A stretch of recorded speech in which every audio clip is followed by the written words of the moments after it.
All right, guys, hope you're all doing well. Today we have a pretty fun format here on the docket. So it's actually going to be a spin the wheel tournament. So basically, every single game of this tournament, I'm going to be spinning a wheel. And basically, the players have to play the faction that gets selected on the wheel, which I think is quite a bit of fun. It's a very different format, and oftentimes you see players get really set in their ways with playing, 3 to 5 factions. But of course, there is a selection of 15 different factions to choose from. So players might be forced out of their comfort zones or forced into desperate situations, right? Where their opponent gets the good pick and then they have to improvise from there. So should be quite a bit of fun. Hope you're all doing well. I know it's a little bit of an odd time in the day, but California is going through like a severe heat wave, and it's like affecting like our infrastructure and stuff. So the internet was actually out for like most of the day. I was going to have it this morning, but I figured, hey man, let's have some fun. Let's do it. Hope you guys are doing well. And yeah, that's that. So let me go ahead and get the players ready. I'll be getting this bad boy fired up in just a second. All right, so we have, yes, for today's players, we can switch on over to the bracket. You can see we have Falcon versus Wicked. We have Valkanos against Gabo Slayer. And of course, the winners will be facing in a best of 5 final. So going to tag these bad boys. We got Valkanos, Gabo Slayer, who I believe is going, there he is. Getting it all going, my friends. Yeah, it'll be interesting to see what happens when people are put out of their comfort zones. Like, I know Valkanos really likes to play on dead factions, for example. But, I mean, he could still get them on the wheel, right? There's that to go. All right, and there's Falcon. Perfect. Starting now. Stand by. Players are tagged and good to go. Turin, you know what else has wheels? Oh, God. I don't know where this is going, Will Ferris. For the Chaos Gods, this tournament is just a casual one. I was just sitting in Discord with most of these guys, and I just like, hey, you guys want to do a stream? But generally speaking, my tournaments will always be open to anyone, like the big ECLs and things like that. Yeah. King Adjazal, thank you for the $2 to fire off this stream with some steam. Oh, yeah. Yeah. Oh, yeah. California is really, there's like fires everywhere. It's like the apocalypse. Yeah. Like even with air conditioning on, it's still super. Valkanos is like, please. Well, Valkanos, you have a 1 in 15 chance of getting your counts. So for the first game here, let me go ahead and get the scoreboard up. A little bit unprepared. I was just like, it's a very impromptu stream. I was like, let's do it, man. So let me see who's on what side. So Falcon is going to be on the left. And the score will be reset to 0. And then Wicked will be on the other side. Perfect. So now we're going to switch on over to the tournament area. So you can see our lovely wheel here is going to be determining the fate of these fine players. Will Ferris, thank you for the $5. He says, happy birthday, Turin. It's not my birthday, but, I'll take it. Sub-factions are not included in the wheel. Although I think I could include like one sub-faction, but for today, it's just going to be the primary factions. Yeah. All right, so first match. Let's go ahead, guys, and spin the wheel. So this is going to be for Falcon's first pick. So this is for Falcon here. We're going to spin the wheel. And spinning, and Falcon has to play dwarves. Oh, yes. That's so funny. Oh, man. All right, I know Falcon isn't a huge fan of dwarves, so. Okay, so Falcon is dwarfs. And now for Wicked D. Oh, man, that's really funny. I was just in chat with Falcon. I was like, dude, you're going to get dwarves. It's going to happen. All right, so now we got to spin for Wicked. Wicked is going to get... It's going to be dwarves versus Vampire Coast. Oh, no, poor Wicked. Oh, no. Wicked got Coast. Like, one of the matchups in which dwarves are just so favored. Oh, my God. But you see, this is a matchup we never get to see, like, ever. So what's cool about this is like we get to see it now. It's not something that's just going to be constantly avoided, but I do feel bad for him here. Yeah. What's your favorite faction to play? Empire right now is probably my favorite to play. Granted, I'm still recovering from my hand surgery, so I can't play like too well yet. So yeah. Yeah. All right. No. Coast, that's so rough. Normally, like Coast is like a super dominant faction, right? Normally, like they can, have good matchups almost across the board, but their hardest counter happens to be dwarves, like really bad. Like it's a 70-30 matchup easy. And of course he's playing like one of the best players of all time in Falcon. So it's a tough one. It's a tough one, yeah. I know. The dwarves are like, that's so grudging. But these guys are gonna have some fun. They're gonna play Angren versus the Drowned, which is fine. I don't really care about that because they're both sub factions. It's just whatever. Who cares? Today's stream is just fun, like kind of a fun one. It's an exploratory event, and we're just going to be trying things out. I think it's a really fun format idea. Spin the wheel. It puts a different spin on things. The pun completely intended there. No mulligans, Chris, because that takes away from the spirit. Yeah, it does. You gotta suffer the consequences because you want those bad matchups.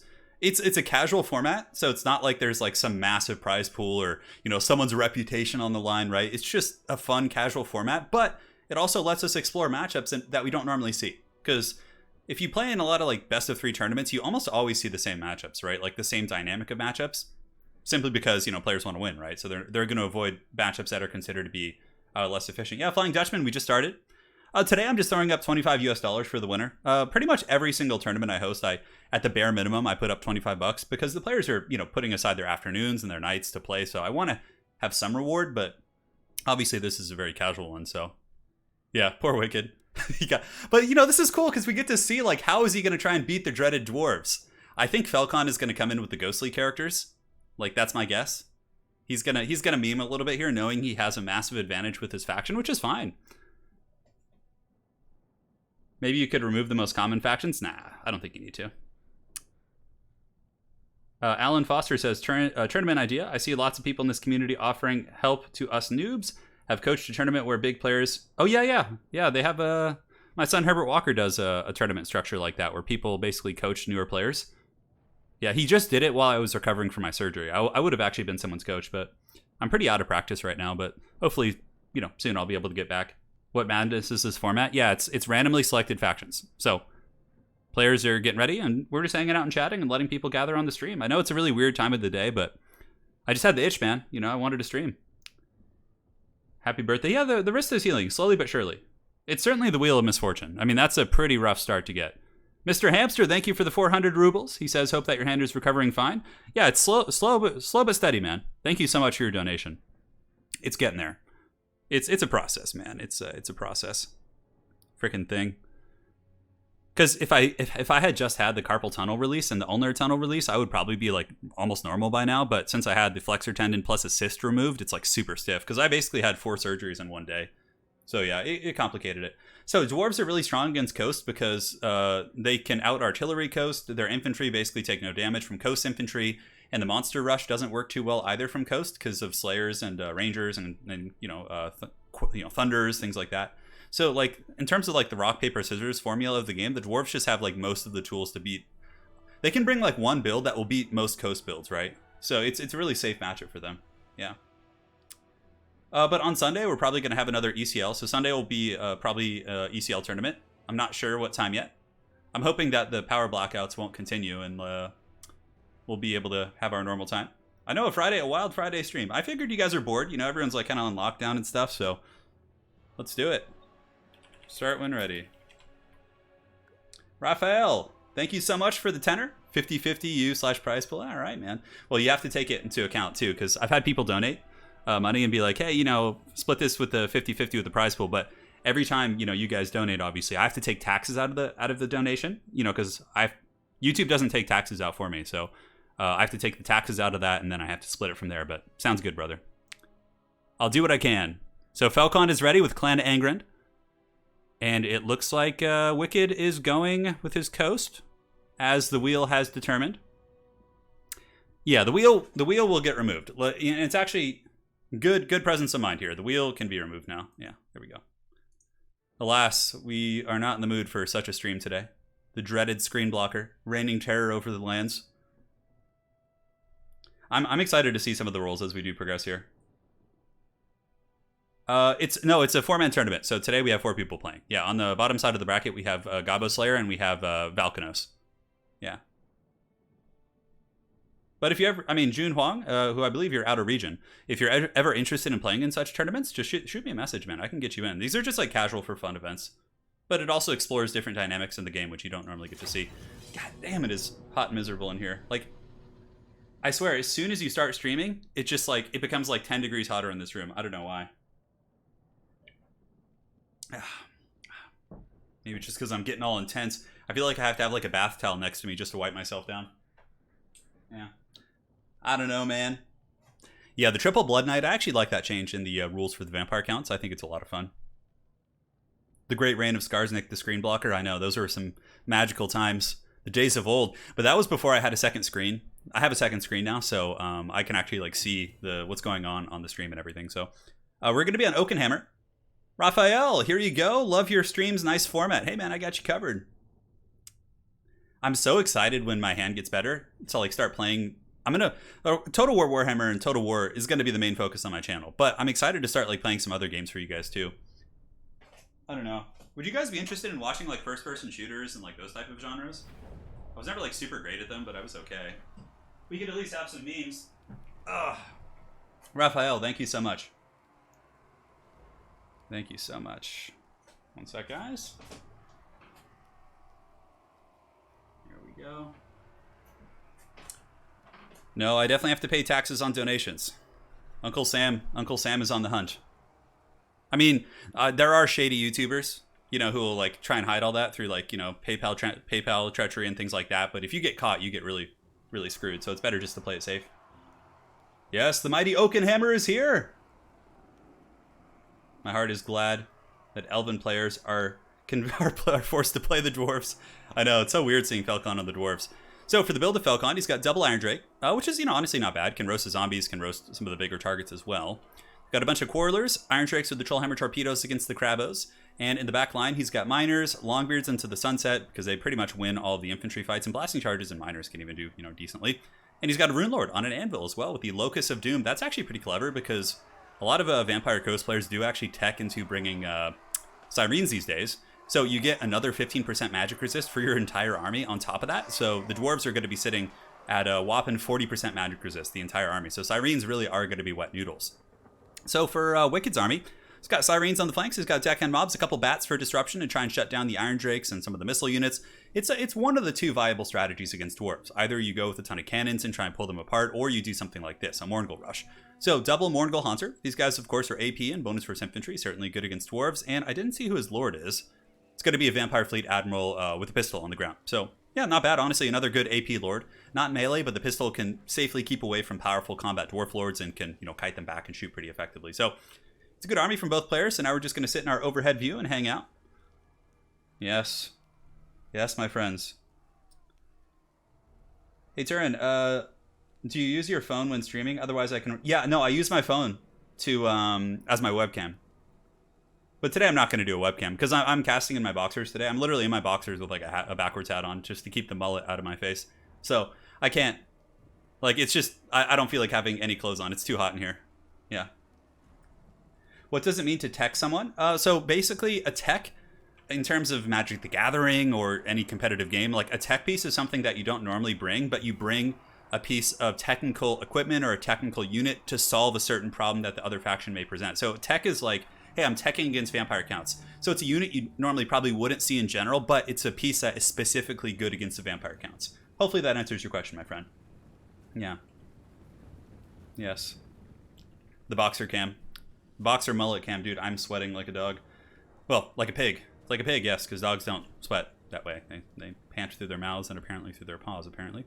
Also, we got King Lun Ironhammer as well. That's going to be an interesting choice. Although, I think that's more of a meme choice from Falcon. I mean, King Lun is pretty tanky, though. I mean, even still. The Sirens do magic damage, and, you know, honestly, aside from that, there's no magic damage outside of the Sirens. But the big reason why King Lun is good, and, you know, those ghostly characters can be situationally decent, is when you're facing factions like Beastmen, or factions that are really susceptible to being terror routed. You can get some decent terror routes there, so yes, here comes the mighty Vampire Coast, going for a big old thick surround. Got to be getting their bats in position. The really important thing if you're playing Vampire Coast or any faction against dwarves, you don't want to just rush in your bats like right now. You want to make sure that the bats attack at the very same time as your Mournguls, and you have like a big alpha strike. Otherwise, the bats die too quickly to the supporting and defensive dwarven forces, and then the Mournguls come in and just take the full brunt of fire. It's really definitely a skill for like rush factions, whether you're using harpies or bats or anything like that. You really have to make sure those bad boys do hit home at the same time. Yes. Got us up to his OnlyFans page. Hey, Edward, thanks for becoming a member, dude. Palpatine welcomes you to the channel. Do appreciate it. Empire question, Turin. Are Reichsguard or the Burning Sun ever worth it yet? Knights of the Burning Sun are actually really good in the Norskin matchup, because Knights of the Blazing Sun do fire damage, and Skinwolves are a very common pick. As are, you know, occasionally there's troll characters, things like that. So having the Knights of the Blazing Sun with their fire damage is really, really good against Skinwolves. And also dual purpose good against infantry, compared to like demis and things like that. Reichsguard, a little bit more niche. I would say I'd prefer Knights of the Blazing Sun in general, though they're a little bit squishier. Their damage output, their magic resist, I think makes them a better candidate than Reichsguard, but it depends. It depends. Edward, thank you so much again, man. Really appreciate it. And yes, here comes the Morngulls clawing their tired, decrepit bodies across the battlefield. Here they come. Look at these guys. They're like, Anakin, I'm too weak. Dwarves are definitely a very tough cookie to crack. Very, very tough for the Vampire Coast. And yeah, I mean, what's cool about this is like Falcon doesn't normally play dwarves, right? It's not like one of his factions that he can just go in and, you know, dominate you with, right? Like some of his Elvish factions. In this case, he's probably going to have to work a little bit harder. Granted, it is a matchup he's super favored in. So Wicked going into the bats, maybe a tiny bit early, but not too bad. I mean, his front line is relatively close. So the bats will cause disruption as the Morngulls approach, which is definitely nice. So, you know, the Morngulls aren't being shot right now. The bats are inundating the Quarrelers, which is buying some time, but it could have been a little bit tighter, I think, that engagement. Nonetheless, not bad. Here's some of the Fellbats getting poked down on the flank, and now we have zombie pirate gunnery mobs pushing in. And oh, burn and righteous fire zombies. And you can see the Vampire Coast units here, the zombie pirate gunnery mobs, these other assets here just getting roasted pretty good by those flamethrowers, but honestly, they take it like champs. And you know what's kind of a bit of a vulnerability in Falcon's army? He doesn't have any Slayers. And Slayers are very much a staple in this matchup for dealing with the Morngulls and some of the bigger threats, for example. And honestly, if Wicked can force path all the stuff through, like get his Sirens and his Morngulls to push back on these big, ugly blob of archers back here, it might be a little bit difficult for Falcon to actually shut down the ranged pieces. Here you can see he's done a decent job getting some zombies back there, but I think at this point he needs to be really aggressive with the summons. Like, just get them back here, push everything back, because the current way he's taking this fight, I mean, he's sitting, yeah, he's fighting some miners, getting some terror routes, but this is what needs to happen. The assets need to be pushed back here. Now Wicked's doing a good job. He's got the Morngul Hunter back here. He's got some Morngulls back here. The bats are causing disruption here. And Morngulls do have hunger, so if they don't get alpha struck or take a lot of damage, those bad boys can actually, you know, come back and, you know, be a bit of a threat as the game does progress. So yes, here comes the Morngul Hunter and the Morngulls themselves getting into the back line, and Falcon is being forced to fall back. This is also where like 1 or 2 units of Scurvy Dogs would just be devastating, and Wicked knows this, actually. You can see he's heeding the advice after, obviously he's not listening to it, but he's getting his guys back here, he's getting on the Quarrelers, and that's going to be devastating. Like, not much in this Dwarf army is going to be super good at killing Morngulls. Look at that, a very fancy Von Hill's Dance Kebab is going to be giving some melee attack to these bad boys, which will help them, you know, punch home. And here the Morngul Hunter is also going to be jumping on those Iron Drakes. Summon guns shooting into the Iron Drakes here. And it looks like the Vampire Fleet Admiral with the pistol back here did actually take some shots on the approach. So maybe from the Trollhammers or maybe the Iron Drakes got a couple shots. But it's actually good for the Vampire Coast here. I mean, yeah, the Dwarves are probably pulling ahead on the bounce of power, but, you know, finally getting back here is definitely solid. But this is where, like I said, if a couple Scurvy Dogs were here, this would just be a disaster for Falcon. Because, like, Scurvy Dogs could come in, engage the Quarrelers here, here, and here, and there's no more layers to this Dwarven formation, right? There's nothing back here, so the Doggos would be able to get free range. And without the Quarrelers, yeah, the Morngulls are taking a bit of damage. I guess the Iron Drakes are a secondary source, and yeah, you can see it's just showing how truly difficult of a matchup this is. The Iron Drakes are just roasting down some of the big monsters. Morngul Hunters are doing really good, though, slowly taking out the Iron Drakes with the Trollhammer torpedoes. But King Lun is here. He's rallying the nearby Ekron's miners. Definitely doing a good jam right there. Nice little summon coming in from the Zombie Pirate Deckhand Mob Master. But I think that's going to be it. I don't think there's enough tools left in the Vampire Coast army to win this. It's not like we have a hard carry like Luther Harkin flying around, but, you know, the build certainly had some teeth. But, I mean, again, it's a hard counter matchup, and you're playing a player who is one of the best players out there. So it's going to be a tricky pickle for sure.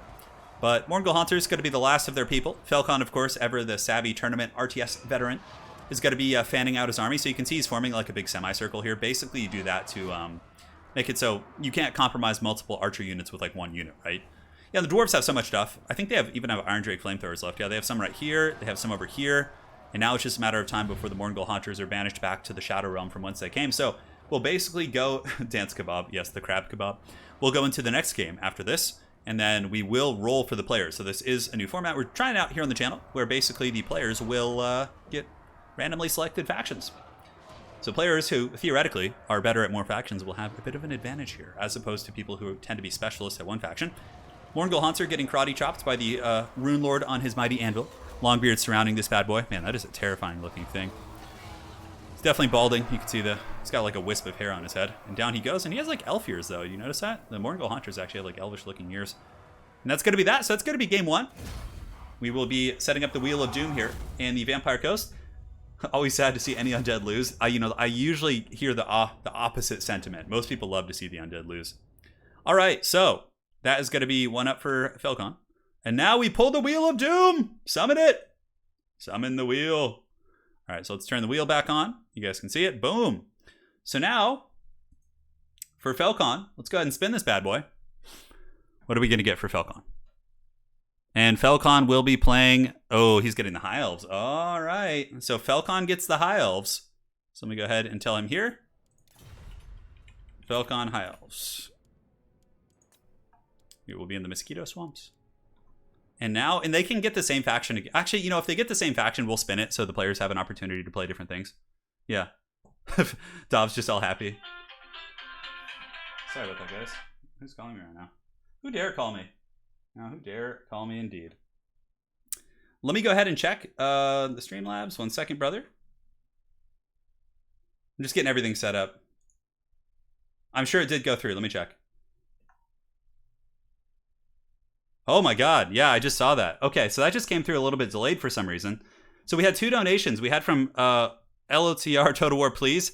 Nothing quite like sipping coffee and hearing you talk about Skaven in your backyard after Warhammer is done. Would you rather see Lord of the Rings or 40? I'd rather see 40K just because we already have a fantasy title, and then maybe Lord of the Rings down the road. And then we have a huge one from Michael W. Michael, for years of great content. Michael, thank you so much. That is a balls deep donation, Michael Walker. Thank you so much, man. And thank you for pointing it out as well. Sometimes the ones that go through Streamlabs come through a little bit delayed. All right, so now, Michael, this one's for you. We're going to spin the wheel. Let's freaking do it. Damn, jeez. Hold on, guys. I might have to deal with this in just a second. I'll probably be AFK for a second while they're picking their armies. So this is for Wicked. Oh my God, the Wood Elves. Wicked. We have an Elvish duel. I don't know how good Wicked is at Wood Elves, but honestly, if I were him, I would just go for a huge rush. This is going to be interesting. I don't know who's favored in this matchup. I'm not really familiar with the Elvish realms. Dude. I'm sorry, guys. I know it scared you. Michael Walker, thank you again. He says, you're welcome. Keep it up. Dude, I will. We need Dana White.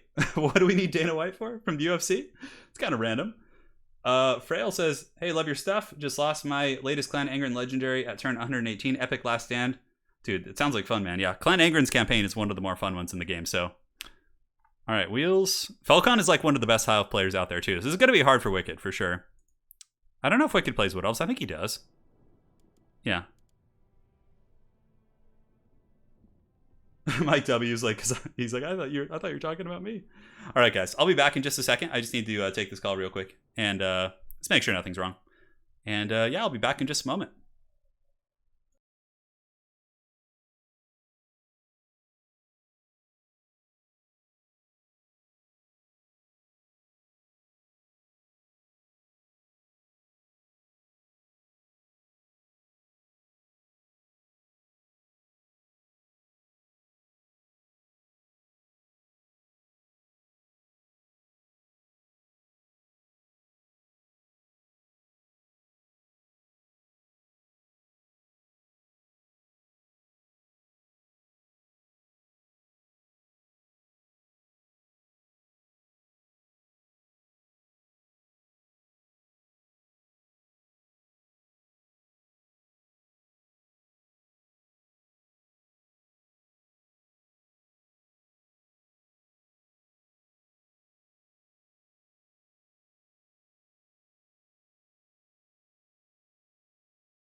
All right, guys, I'm back. Sorry about that.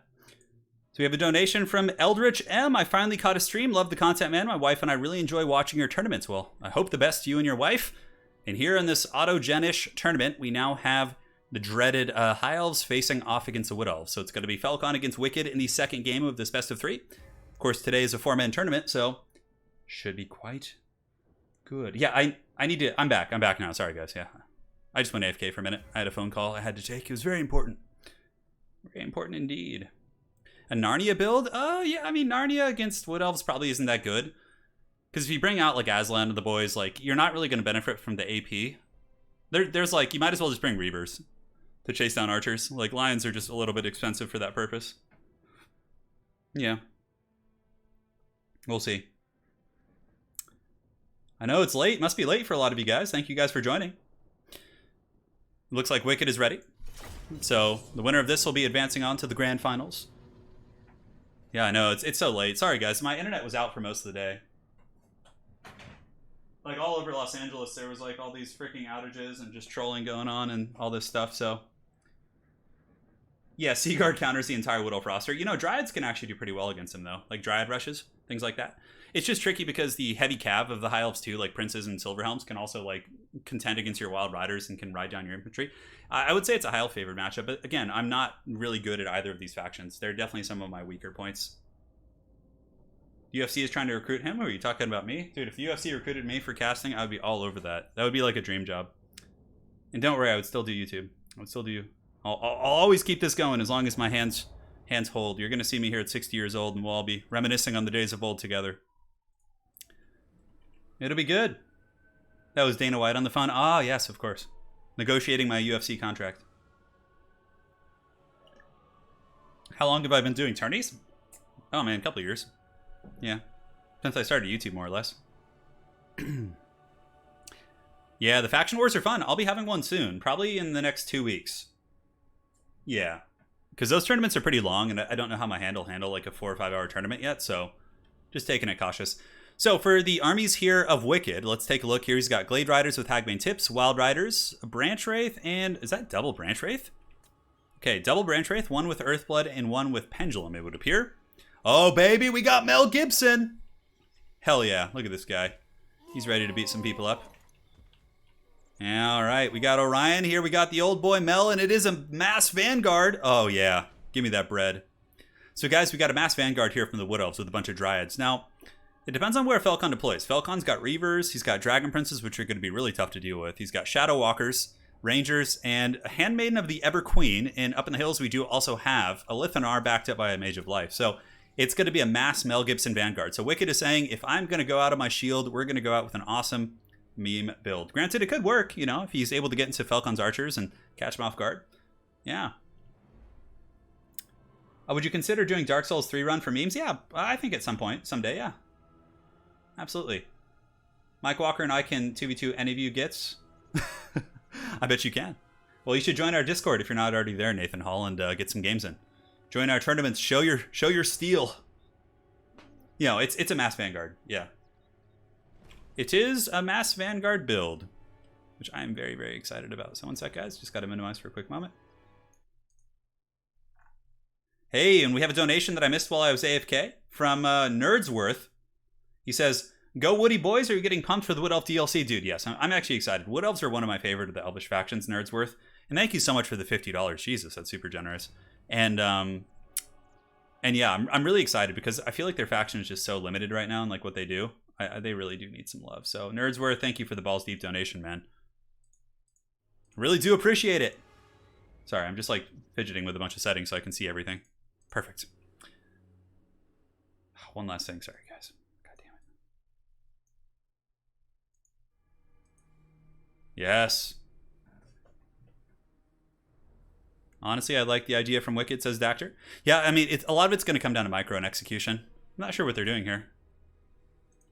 Because Falcon doesn't look like he's really deployed yet. Maybe he's like AFK or something. Maybe he had to like run to the restroom. He does have a Lithanar, Shadow King. That's definitely going to be one of the weaker points of his army because Mel Gibson will beat the shit out of a Lithanar. It would be an absolute destruction in melee. Mel is pretty damn powerful. With the Cloak of Isha, like, he takes so much less damage when he gets low. He's, like, so damn hard to finish off. Dragon Princes, I'm not really sure what in this army can deal with Princes. That's one of my big concerns. I mean, yeah, through attrition and grinding. And Orion, of course, is an AP monster himself. He's got anti-large too, so he probably could. Yeah. Who knows? Nerdsworth Academy says, you're welcome. Thanks for the content, dude. I got you covered, man. Got you covered. Yeah, what games would I like to play? I don't know on the channel. So while we're waiting here, what would be my favorite games to play? Yeah, I really want to do Diablo, like a Diablo 2 or Diablo 2 hardcore run. I think that'd be really fun. Like get Italian Spartacus, a couple other pals, and do a hardcore run. Just like where if you die, you're dead permanently. I think that'd be really fun. I don't know what new games. I'll probably play like some of those sandbox games like Manor Lords that's coming out and Humankind. Like I really do like those like Civilization type games. Okay, so Falcon's back. He's deploying now. So yeah. Yeah, you know, it is 2 a.m. for Falcon in Russia, but like he is a creature of the night. If you guys never chatted with Falcon, he's like pretty much up till like 4 or 5 a.m. Like his sleep schedule is very, very different. Because I think a lot of his friends are that he plays with tend to be, you know, in Western Europe and the United States. So he kind of contours his schedule to be able to play with his friends a little bit better. So yeah, so today's faction picks it's the Wheel of Fortune. The players don't get to pick their factions. It's all done by wheel. Yeah. Who's your favorite Total War YouTuber? Oh, that's a tough question. I mean, because they all do such different things. I can tell you the YouTuber that made me start doing YouTube myself was Heir of Carthage. Because I used to watch his videos on my breaks at work, and like he inspired me to start my own YouTube channel. So definitely some big props there. Divinity could be fun. Yeah, Original Sin. Baldur's Gate 3. Yeah, I'll play Baldur's Gate. Yeah, 100%. I played Shadows of Am. I played Neverwinter Nights. Like I played all those games when I was a kid. So I'm definitely down to jump back into that. Plus, Lady Turin is really, really good at the Baldur's Gate games. So maybe we'll be able to get her to do some co-op. So here you can see the Wood Elves rush a little bit. I mean, Falcon adjusted so quickly. Like his micro is so fast. He was able to just like form a perfectly like set formation like almost instantly. So the whole like rush or the whole pressure of it is pretty much, you know, I would say non-existent here, but it's the jig is up to say the least. And now what's going to happen is Falcon's probably going to do a frontal charge. He'll probably get his princes and like hammer these Dryads. And I don't know if Wicked is going to react fast enough with his Wild Riders. And like Mel Gibson needs to be like in the thick of things. And here the Shadow Walkers are shooting in, and you know they have okay damage. It's 30 missile strength, certainly not bad. And Dryads are going to fight Rangers, which I don't know who would win in a vacuum. Dryads I think are a little bit more durable because they have physical resist and better armor, but the bonus versus infantry and the Rangers do have more models, so probably Rangers to be honest. So the Wild Riders are opting not to charge and fight the Dragon Princes. It looks like they're going to be going around. Falcon's doing a bit of a crosshatch engagement, so he's like going across the grain, trying to get the Princes into the Wild Riders here. But it looks like we're going to have a big old fight here, maybe. Yeah, the Wild Riders are countercharging now, but the Dryads on the far side getting torn to shreds. So far, Falcon's getting good value, but a Pendulum's going to be going down from Wicked. Not a bad Pendulum. Wasn't the best one I've ever seen, but certainly not bad. And it looks like the Wild Riders have now fully engaged again in this blob fight. But Falcon is the master of blob fights. Here he is able to pop the Shield of Thorns, giving his entire army massive physical resist. And it looks like the Hawk's Talon from Mel Gibson is going to be going down on the far side here. Going on to the Shadow Walkers. Oh, those are Shadow Walkers. Oh, that's awesome. You never see those guys. Those are the Nagarath unique unit.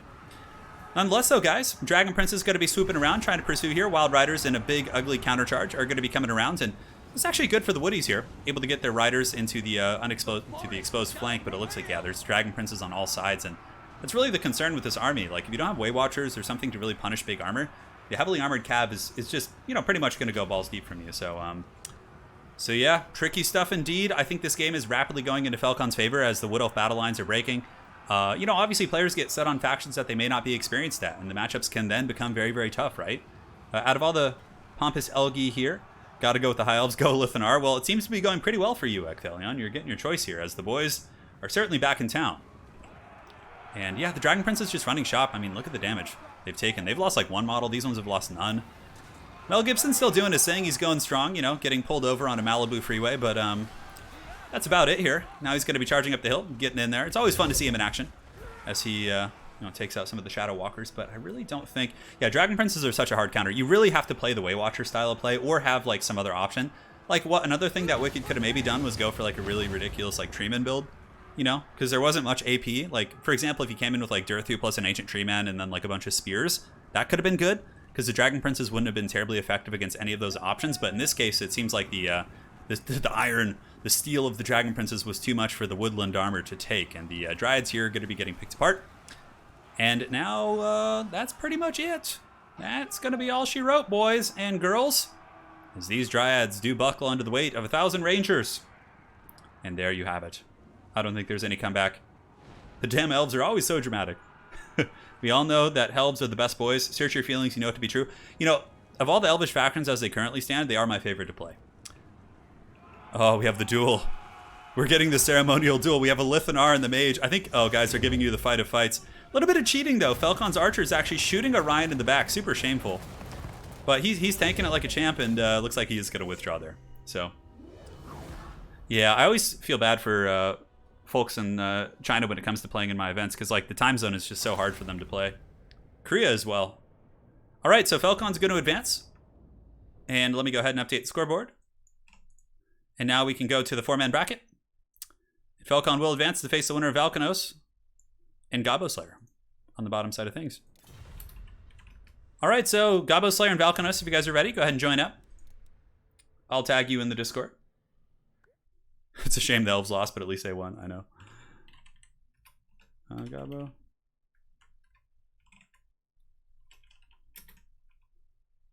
Here in Papa of Turin, the next tournament is going to be Sunday. Yeah. All right, so let me see if I have these guys on my friends list. Pretty sure I do. My friends list is constantly shifting because of the stupid cap. Oh, God, it's terrible. I think Valkanos is on there somewhere. It's probably so much quicker just to invite them from the Steam menu. All right. So the first of the lads is here, Valkanos. So let's go ahead and get him all set up. I think it's Valkanos. Yes, it is. I got it right for once. And then this is going to be Gabo Slayer. Very good. Now we'll head on back over to the lobby. I just got to adjust their names since their names are much longer than the previous players. As beads of sweat drip down my mullet, we progress here. Let's get the wheel out. And now it is time for the punishment to begin. The players will then receive the mighty Wheel of Doom. Gannon Patton, thank you for becoming a member on the channel, dude. Valkanos, good luck to you, man. Gabo Slayer's a mighty foe. But as are you, man. You got to believe in yourself first and foremost. Yes. Any plans for hitting 100K subs? We did hit 100K. You see, I can't really do much right now. Like, I can't do any big long streams. Like, normally I would have, like, if I had my way, I'd love to do, like, you know, an 8-hour stream or something. Yeah. Yeah, Pendulum is pretty good against Elves, typically speaking. But Falcon's build was just, like, not susceptible to that with the Rangers and stuff. He had a very, like, loosely packed formation. All right. So the players are here. Let's go ahead and spin the wheel. Let the games begin. Where's my wheel, damn it? Okay, it's over here somewhere. So now this is going to be for Valkanos. He Vampire counts as his favorite. That's who he's best at. And he gets greenskins. Okay, so that's pretty respectable. That's solid. Valkanos. So Val gets greenskins. And now for the Gabo Slayer. Let us spin the wheel once more. For the mighty Slayer of Gabos. Here it comes. And Gabo Slayer is going to be playing the Lizardmen. All right. I think he likes Lizardmen already, so that's probably pretty good for him. Brent Schroeder, thank you for becoming a member here on the channel. And Lizardmen for Slayer. All right. Good luck, have fun. Hey, Brent, really appreciate it, dude. 24-hour campaign stream. If that's a ways off. Yeah, hopefully. I've never played Frostpunk, Just Paul. I would play it, though. There is a Warhammer tabletop RPG. Yeah, I've played it before. It's pretty fun. Lore Master of Sotek was like our dungeon master. So it's going to be greenskins against Lizardmen here. Yeah, I'm excited for this. I'm excited for this indeed. The Slanesh bots should be their own faction in Warhammer 3. Do they just like join your campaign and start spamming links to like dirty sites? Our account's just getting sent all these links to their cam girls and stuff. Yeah, it's a fun event for sure. It really takes the pressure off the players, you know, because you're being forced into like awkward situations. So yeah, the wheel can get mirror matches. You know what's really funny about the wheel too? Now I promise you guys I haven't done this, but you can actually load the wheel. So I could go on the wheel and be like set like massive like weight onto the dwarves, so it's more likely to land on the dwarves. There's like stuff you could do like that, which is really funny. So if I wanted to like force more Bretonnian dwarf games, I could just like double the chances of them being picked, you know? He already had Lizardman selected. Conspiracy theory. Oh, man. I don't know. We're getting deep in it now. Yeah. Yeah, Warhammer Fantasy Roleplay. That's what I meant. Yeah. Mm-hmm. Would you ever stream yourself playing it? I don't know. I don't think it'd be that interesting to watch, to be honest.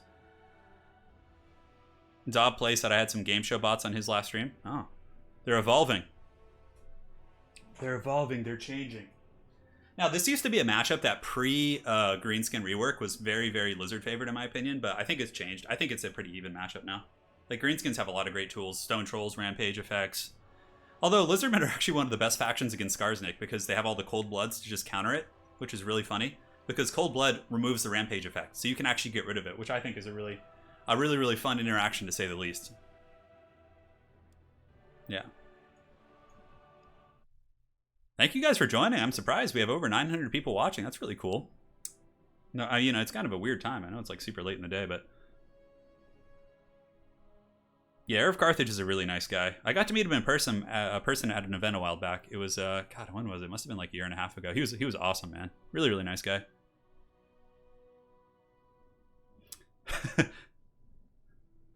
No, I'm not playing today. I'm not able to play yet. I tried playing a quick battle the other day, and I'm not quite ready. Yeah, not quite ready. Patriot 2. Oh, man. All right, let's see what the players are saying. Gabo Slayer is saying, I get Slanesh bots even in my tiny YouTube channel. No bingo bots? Or bingo bots like casino bots? Is that a new thing? I don't know. I'm not too interested in I like multiplayer games. Like, there's got to be some multiplayer component for me to be interested in a game. What is the most underrepresented faction in quick play? Probably like Bretonnia. Yeah, in my experience. You don't see him too often. But I don't play too much quick play, so. I mean, I played Texas Hold'em when I was younger. I haven't played cards in a long time. It's probably since high school, and you know, that was almost like 14 years ago. Give or take. Yeah, Dov. I've seen Dov do very well in that matchup. Yeah, I mean, Orc Airboys can be pretty cost-effective for sure. But now they're even better. I mean, I have a Lizardman build I feel pretty confident with against Greenskins, but I don't know if I've had a chance to test it against a lot of the new stuff yet. Have you ever played StarCraft 2? Yes. I played Brood War a ton. I played all the original StarCraft games like for countless hours. I played StarCraft 2. I was in Masters League in that. Yeah, I was pretty good at StarCraft 2, for sure. Warcraft 3 was another one I was pretty competitive at, like when I was younger, when I was like in high school and like early college days. The Wood Elves played earlier. I don't know if I want to. You might want to go back and watch it. So, I don't really play 3K no, because I don't care for the battles that much in that game, and battles are like the most important thing to me. So, yeah, Chaos is fairly uncommon. Chaos is definitely not the most common faction to be picked. Hey, we have a couple donations coming in from Nicholas Morgenthaler. Thanks for the content and good healing to your hand. Thank you for the kind wishes, brother. Keeps me going. Berlino with a fat, erect, a hundy right there. The gentleman of Total War. Great to have you back, brother. Can you put $25 into the prize pool for me? Sure, man. 100%. All right, the prize pool is now $50, plus the Raphael's contribution earlier. Berlino, thank you so much for that fat donation. Thank you. That is so damn generous, dude. Hot damn. Well, I got to make sure the players know. By the way, there is now a $50 prize for winner, and I'll do the math on the rest of tourney. Okay, well, that's becoming substantial. Berlino, dude, thank you. That is an erect one, man. Oh, the Wheel of Doom? Oh, man, you guys didn't tell me.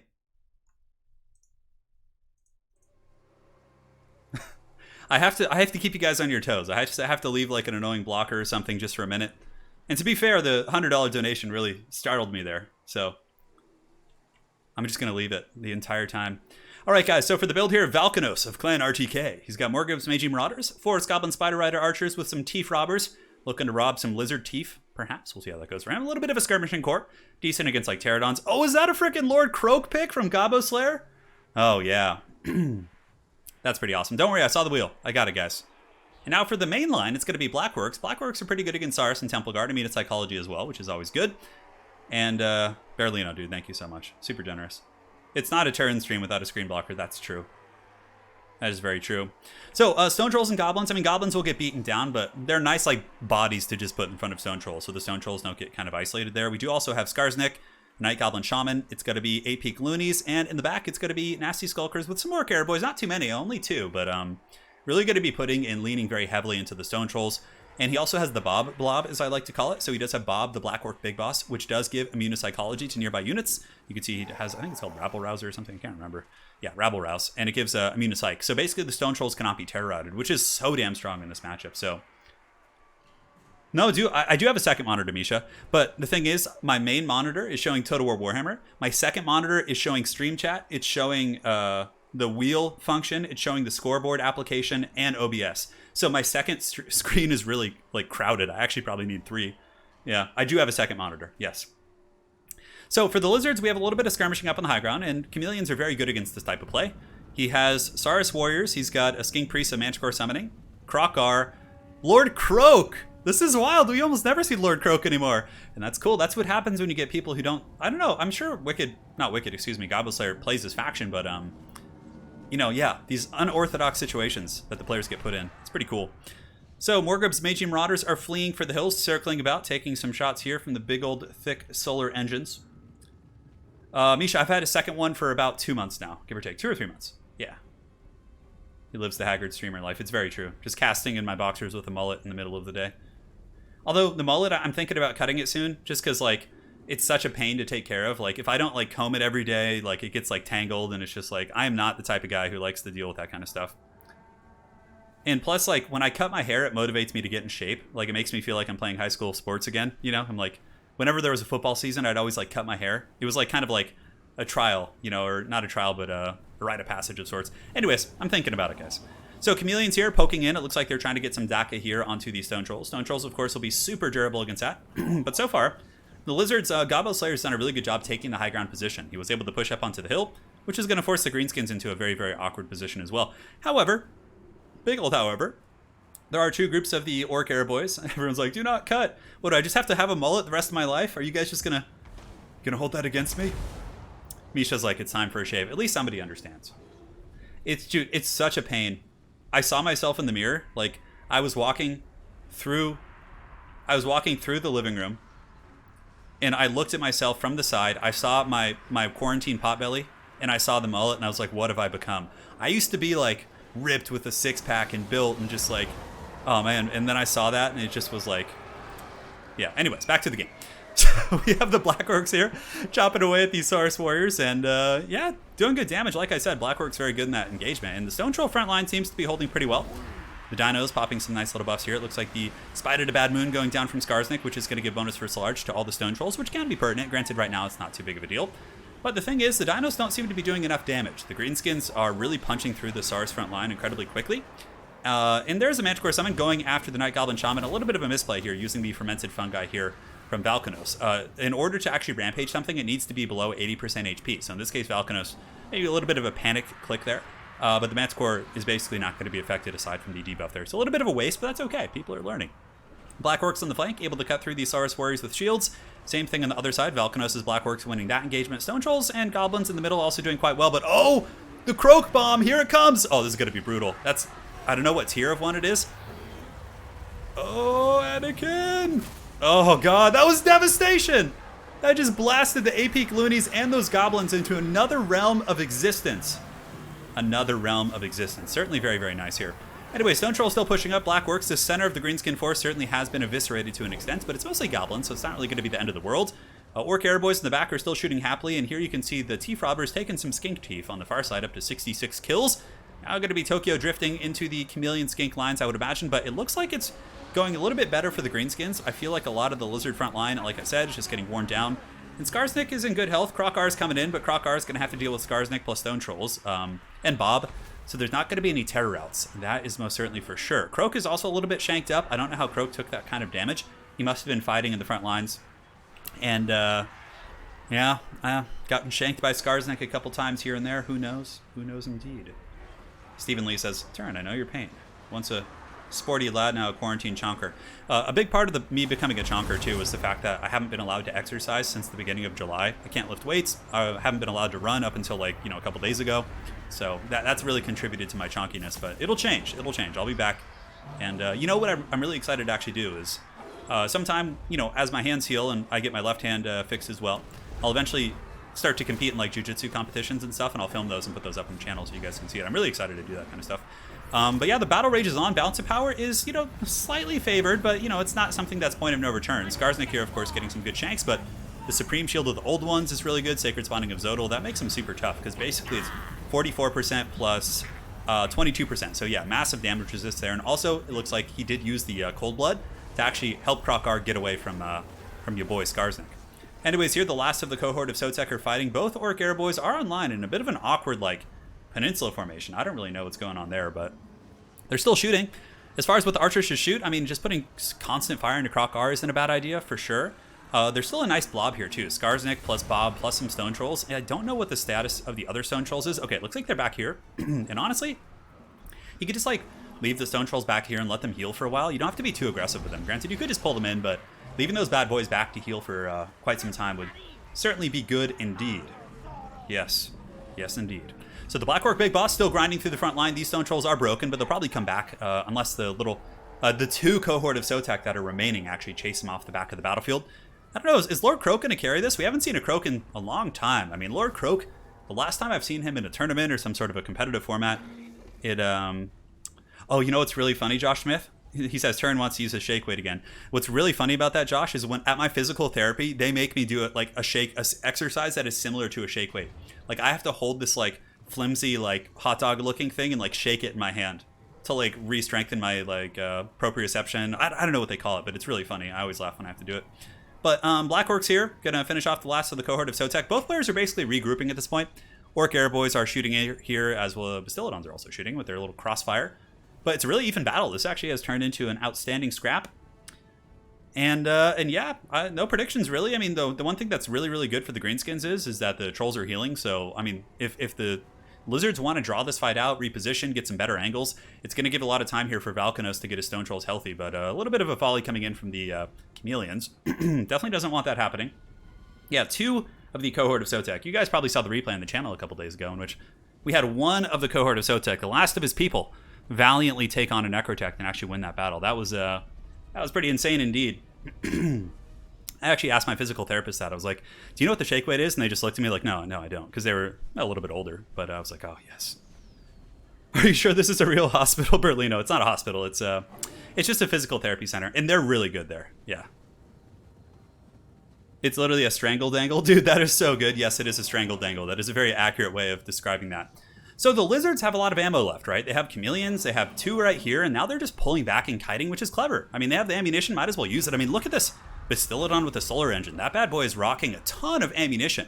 So Krokar is going to be going in to run some interference, probably going to take a little bit of damage in the process. You can see here the Sacred Spawning of Zodal's been popped. And the Rampage has gone off on Krokar, but remember, the Rampage has thresholds. So you can Rampage them when they're below 80% and then above, like, I think it's like 50, I can't quite remember. So Krokar hasn't reached the next threshold to be Rampaged again. So it still does lower his melee defense, but it's not going to, like, make him impervious to that. So it looks like the Lizards are going to claw their way back. Lord Croak with the hard carry, 182 kills, clearing up that line here. We got some Black Orcs coming in, but without Bob, Bob is the one who gives immune to Psych. And as soon as he breaks, all the Stone Trolls are just running for the hills. And I guess maybe Bob needed to be protected a little bit better from Krokar. The Manticore Summon is also here, so there's a little bit of a false inflation, and there are some Black Orcs left, and the Chariot in the back is causing some disruption. And there was a fair amount of Greenskin Daka. So maybe it's not 100% over, but yeah, no, Skarsnik is getting whooped on by this Manticore. I mean, Skarsnik is good against large targets, but he still only has 50 armor at the end of the day, so these type of things can actually take him out. And Krokar coming in for the Atomic Teabag here on the Black Orcs. Yeah, I don't know, the Trolls are back. Skarsnik is here. Bob, is Bob anywhere to be found? Okay, Bob's back as well. I mean, there could be a really wild comeback. Really, really wild, but the Trolls need to definitely wait for Bob before they re-engage. Otherwise, they're probably just going to be terror-routed. The Black Orcs are running. Over here, the Chameleon Skinks are pretty good on ammo. The Manticore Summon should be disappearing soon, but this Manticore Summon is just an unholy terror right now. Yeah, coming in, shattering one of the trolls. The other ones are going to break due to army losses because Bob wasn't there, and that's going to be actually a really close game. That one was 9 or 10 minutes long. Yeah, that was really solid. Yeah, the backflipping skink was pretty legendary for sure. And the Mustard Tiger, thank you for the fiver. He says, thanks for answering all my questions, and I hope for the smoothest recovery for your wrist. Thank you, man. We're getting there. It's a process, man, but you're slowly healing. So well played. That was a good game. It was scrappy. I really thought the Greenskins were going to win it in the beginning. They really broke through the Saurus, but Gobbo Slayer was able to kind of restructure himself and get some good croak bombs, and then also really utilize his skinks very, very efficiently. So, all right. So that's going to be game 1 going to the Gobbo Slayer. And let's go ahead and jump into the next game. For the map, we'll do a little bit of Angui. Hey, Lady Turn is here, my smoking hot wife. Yes. Brian Cordy, I had to get surgery because I had a lot of nerve compression issues in my wrist as well as my elbow. And then I also had a cyst growing on top of my flexor tendon. So there you have it. Bob tried his best, but he wasn't able to get there. He tried. So now it is time for the Great Wheel to speak once again. Summon the Wheel of Doom. Summon it. Spin the wheel. So this is for Valkanos. Let's see if he'll get his beloved vampire counts. Oh, high elves for Valkanos. Okay.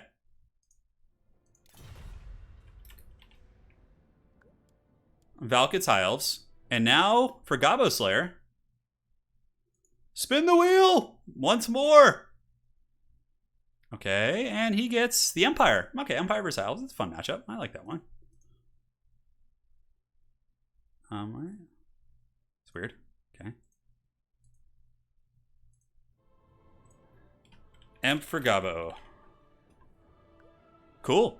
So now we have High Elves versus Empire in this next match. I feel like this is a pretty common matchup. It's definitely one that we see quite a bit. Hey, Turn, what do you get on your pizza? Oh, man, just garlic, onions, pepperoni, sausage, like, you know, that kind of classic stuff. Yeah. Maybe like some spinach. That type of stuff. Yeah.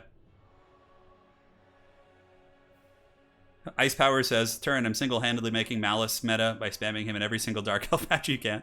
Well, that's one way to change the meta. Brute force, I say. Yeah. Yeah, the wheel's pretty fun, Senior. Yeah. An unseen photo of Turin lurks in the dark. Oh god, what's happening? I don't know what photo Anna is talking about. I'm suspicious. You guys want to see a buzzcut photo? Is that what you guys were talking about? There's photos. I used to get buzzcuts all the time back when I was like playing football and soccer. Yeah. Oh, you need to see a Turin six-pack? Oh god. Well, they do exist. Hey. Dude, this guy's name every time. John, I'm going to call you John123 because your name will not fool me this time. I wish you and your hand a happy birthday. Hey, John, thank you so much for the donation, dude. Hey, I don't mind double cheese at all, Senior. I am open for that. Like, I even like deep dish pizza. I like thin crust pizza. Dude, I am not picky. I'm sorry, guys. I'm wiping myself down with a towel right now because I'm so sweaty. And it's just like pooling on the floor. Something about casting. I don't know what it is. Yeah. Yeah, this is a really fun format. I like it, actually. I think it's really cool. I'll do it more often. Because, you know, I have a bunch of weird tournament formats we do to spice things up here on the channel, so. Oh, yeah. That photo isn't even that old, really. That's only a couple years ago. Yeah. Oh, yes, the classic football-soccer conundrum with Americans and Europeans. Yeah, it's pretty fun. I played both. Although football is my primary sport, American football. Yeah, it's really fun. Got beat up pretty good, though. You know, it does a lot of damage to your body. Technically, we all have six-packs hidden under a layer of insulation. That is very true.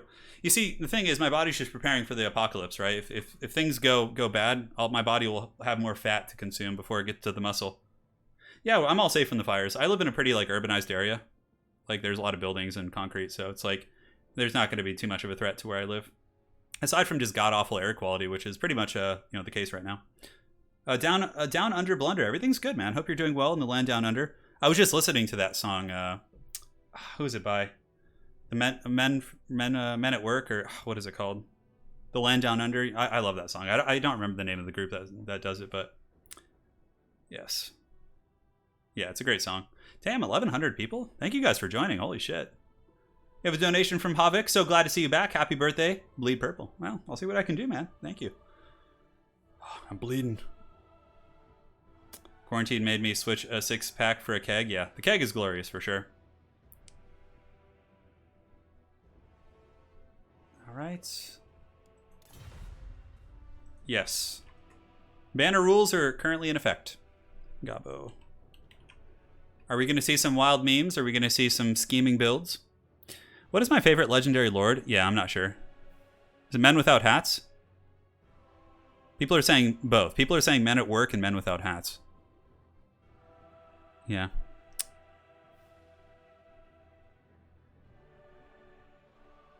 Oh man, look at that. Is that yen? I think that's 2,000 yen. Dude, I love the samurai there with the number 1, the samurai dog. That's pretty cool. You actually found like one of the decent ones they have. And it's pertinent to your donation and where you are as well. Yeah, thank you so much for the donation. Arigato gozaimasu. Yeah. That is much appreciated. That is a totemo sugoi. Men at Work? Okay. The debate's being settled. Man. Let me see. Can I remember how to read your name too? Hold on. But no, I don't remember katakana. I used to know it like by the back of my hand, but that was 2005, so I haven't studied it in 15 years. I still can read some hiragana, like I remember some of that, but arigato for the donation, man. Yeah. It's Men at Work, just checked it. Okay, thank you guys. Cameron says you're in Australia, you can never get me live. Sorry to hear that, man. Well, glad you're here now. That's all that matters. Men Without Hats did the safety dance? Okay. And it's Men at Work did the Land Down Under. I really, kawaii. I studied Japanese for 4 years in high school. Yeah, sugoi ne, yeah. Mr. Worldwide. It was either that, Latin, or Spanish, and I cannot roll my R's to save my life, so I was like, all right, I'm just going to go do Japanese. Yeah. Fellas at a job. 2,000 yen, is it $18? Yeah, man. Super generous. Thank you, man. All right. Okay, let me try and read this for the Chaos Gods. There's no way I can read that because I don't remember katakana, nor do I remember kanji. Like, I only remember a little bit of hiragana. So if you're mixing in kanji, which you have in that sentence, like I know there's a ha in there, there's a de, there's a odataka, odatani, o mini, samashite. Yeah. I can read like some of that, as you can see, but I'm Japanese. I'm gonna battle you.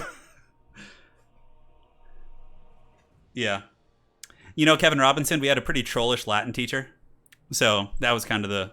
And I wanted a language that would at least be somewhat useful. Like, I mean, Latin can be useful in many fields, like medicine and things like that. But I wanted something that like I could go into a job and be like, hey, I can speak some conversational Japanese and like maybe have it be useful. I'd love to learn more languages someday, but the first language I'm going to learn is going to be Polish if I'm going to learn another language because my smoking hot Polish wife. Yes. And let's get the wheel. Polish is such a hard language, though. My goodness. I know, it's funny because everyone in Europe speaks like generally a couple languages. Yeah. Dejoff says, Turin, my parents put my sister through vocal therapy to learn to roll her R's. The therapist was a scary old Russian woman, so she learned quickly to avoid it. Oh, that's funny, dude. All right, guys. And here we are. In the next match, Valkanos is down, but certainly not out. It's going to be Valkanos' Hiles facing off against the Empire of Gobbo Slayer. The winner has a mighty foe to face in the Great Falcon. So we got Rangers in the front. Rangers trade well with state troops. Archers in the secondary. But how is he going to deal with armor in Empire Heavy Cav? Reaver, Star Dragon, Bird Queen, and there's some stuff hidden in the trees. That's pretty much it. It's actually very he's got a Noble and a Chariot as well. So basically, those are his 3 single entities that he can spam healing on. And, you know, a Star Dragon is usually enough to kill any sort of armor, potentially. So yeah, it's a nice little army here. I actually dig it. Yeah, Polish is so hard. How do you say haggard in Polish? Well, Lady Turin's probably still here in chat. She could probably answer it. Or there's probably tons of Poles here in chat. The mighty The mighty Poland. I always love going to Poland. I've always had a great time every time I'm out there. And now for the Empire, we have the swordsmen and spearmen. So state troops against rangers. They will lose the fight, but there's a big old erect X factor here in the form of Volkmar the Grim, who of course is very good at riding through lightly armored troops and armor. He's okay against armor. Grenade launcher is also very good against ranger type troops, but again, archers can certainly plink off some wounds on those outriders. In the back, we have a Hellstorm rocket battery. We have some spearmen, Royal Altdorf Griffites, as well as demis with lances. Oh, all right, Jade Wizard. And over here we have some Empire Knights. Very, very cool army. I mean, we get a Hellstorm rocket battery, we get Volkmar. What more can you ask for in life? What more can you ask for? Yeah, Lady Turin loves the Czech Republic. She lived there for a while. Oh, yeah. All right, guys. And the battle rages on. The High Elves advance from their tree perch, ready to strike out at their foes as the Hellstorm rocket battery descends upon their ranks. For the Hellstorm, you know, it's funny because the loose formation is actually like, I guess it helps against artillery, but I feel like against Hellstorm it makes you more likely to get hit. And it's doing good damage. You can see here these Rangers getting pounded pretty good, but I would probably shoot the archers. They're definitely one of the bigger threats here to the roster. Grenade launcher is going to be unleashing a hellish salvo. Oh man, look at the grenade launcher damage from those guys right there. Just wrecking those Rangers and also shrekking like 30% HP off those Illyrian Reavers. The steel of Sigmar. Certainly doing their thing here. But nonetheless, in the back, Hellstorm rocket battery still teeing off on some of the archers here. We do have a very aggressive pursuit here from the High Elves. I mean, they might even try and charge through the spearmen. It might be a little bit of a lapse in micro here from Valkanos. I'm not 100% sure. But here comes the engagement. Sigmar Sons do block the charge, and now the demis with lances are going to be countercharging. It's just like the cinematic where the demis like pop out of the trees and go after the greenskin giant. But now they're going to be picking off a fair amount of these Reavers. Those guys definitely going to have a really bad time as they are dragged down amongst the morass of Sigmarites. But the elves do continue to advance. Our archers are shooting in, but currently I would say the Empire is certainly in a pretty good shape as this game does progress here. Oh, and a big old breath attack coming in from the dragon there. Oh no! And the Hellstorm rocket battery crew gets eviscerated, as do the defending spearmen, but the Sons of Sigmar hold firm! And the Hellstorm battery keeps firing at full capacity as the Royal Altdorf Griffites screen back to protect those bad boys. Yes, glorious stuff indeed. Lich109, he says, if you're worried about troll names, you also need to watch out for ordinary sounding names like, yeah. Lich109. You almost got me. I watched enough Simpsons to not get caught. And Dob Plays, thank you for the 20 and the disturbing emoji. Dob Plays, an ace in the multiplayer community. Thank you as always, brother. Really appreciate it. Good to see you in action. So here comes the Soulfire Bombardment. If you guys haven't seen Dob's channel, what are you doing, man? Get on over there. Check it out. Bombardment going down. Those Rangers going to be getting pounded. Volkmar the Grim certainly can take dragons. He's not going to win, but he can take a beating from them with his healing and unnatural prowess to survive. I don't know what it is. I feel like he has like some hidden stat. He doesn't really, but I feel like he does. Here, the Royal Altdorf Griffites got to be going in, trying to surround the noble, pushing him back, and Volkmar the Grim trying to peel back. But look at this, actually. Valkanos was able to get Ilariel the Radiant in front of Volkmar, and certainly starting to get some good pokes, and the Star Dragon definitely needs to get down there and fight. Yeah. Oh, an overhead breath attack on Volkmar. 4,100 HP down to about 3,300, so certainly good damage. But the Griffites are being pushed in, or the demis with lances. A very, very big commitment from both players. Probably going to be good for the High Elves if they have a Star of Avalorn active. It looks like an Earthblood is going down on the Empire, Shield of Faith, and the Grand Hammer of Sigmar. So many buffs going down right here. And to the backline, this is a huge disaster here for the forces of Valkanos. The Empire Knights are going to be riding down all these archers, and there's pretty much no mass back there to stop them. But I would say the best chance the High Elves have in this game is winning this engagement here, but there's so many demis here. There's Griffites, I think, plus also regular demis. Volkmar the Grim is just buffing them all up, and I don't know how long the Star Dragon is going to be able to hold. And yeah, normally Rangers would beat Spearmen and baseline Swordsmen, but with the grenade launchers just constantly peppering damage in, it's looking pretty bad for them. And the Hellstorm rocket battery used all its ammo and was able to rack up 145 kills, so certainly a pretty good performance there. So now Volkmar is falling back. Looks like the Noble on the Chariot is kind of chasing him down.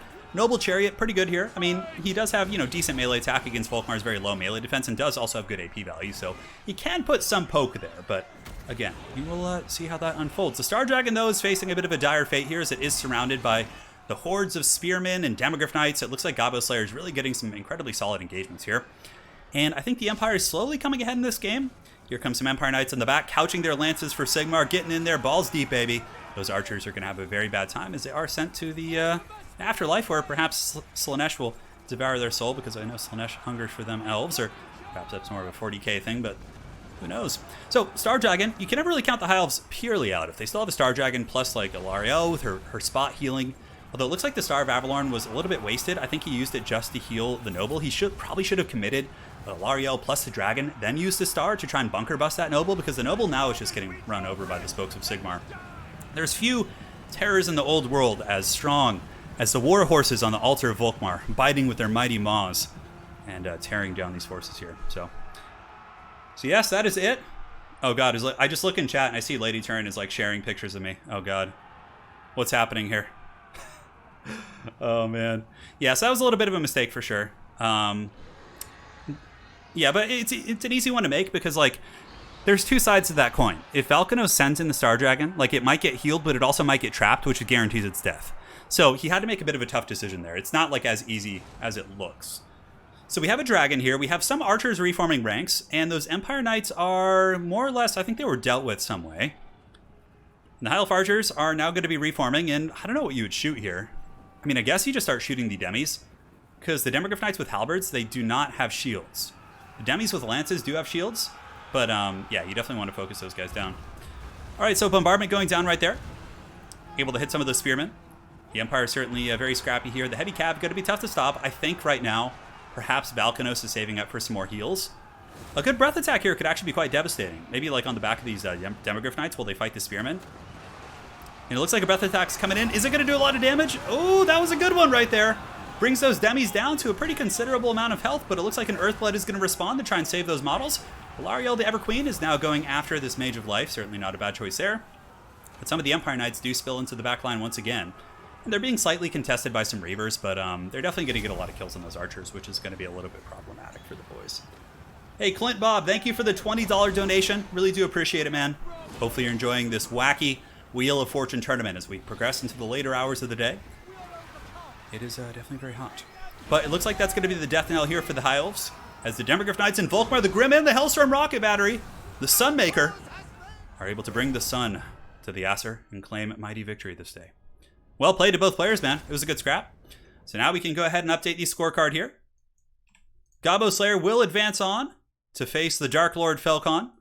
We have the Padawan and the Sith Lord, or the Apprentice and the Sith Master, whatever you guys want to call it. You can update the nameplates here. And cool. Now we'll get this next game set up.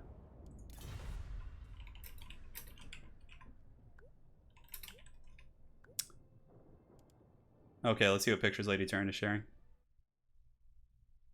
Oh, that's like not even an old picture, yeah. That one's not too old. Yeah. I just saw what Lady Turin was sharing. I thought she was sharing like shirtless pics of me from running on the beach. I was like, oh god, no. Not the pictures from when I was 19. Okay. So this is going to be the battle. It is on. This is best of 5. Okay, let's get this going.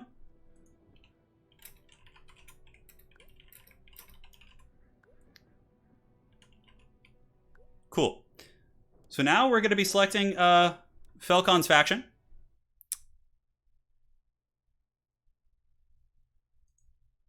Okay. Why did that not update? Update. Bad nameplate. There we go. I need to get a better system for changing this. It's just so slow and haggard. Well, I mean, maybe I'm going to lose some weight by sweating in here, that's for sure. You're Bretonia? Hey, that's awesome. Glad to hear that, Jordan Cohen.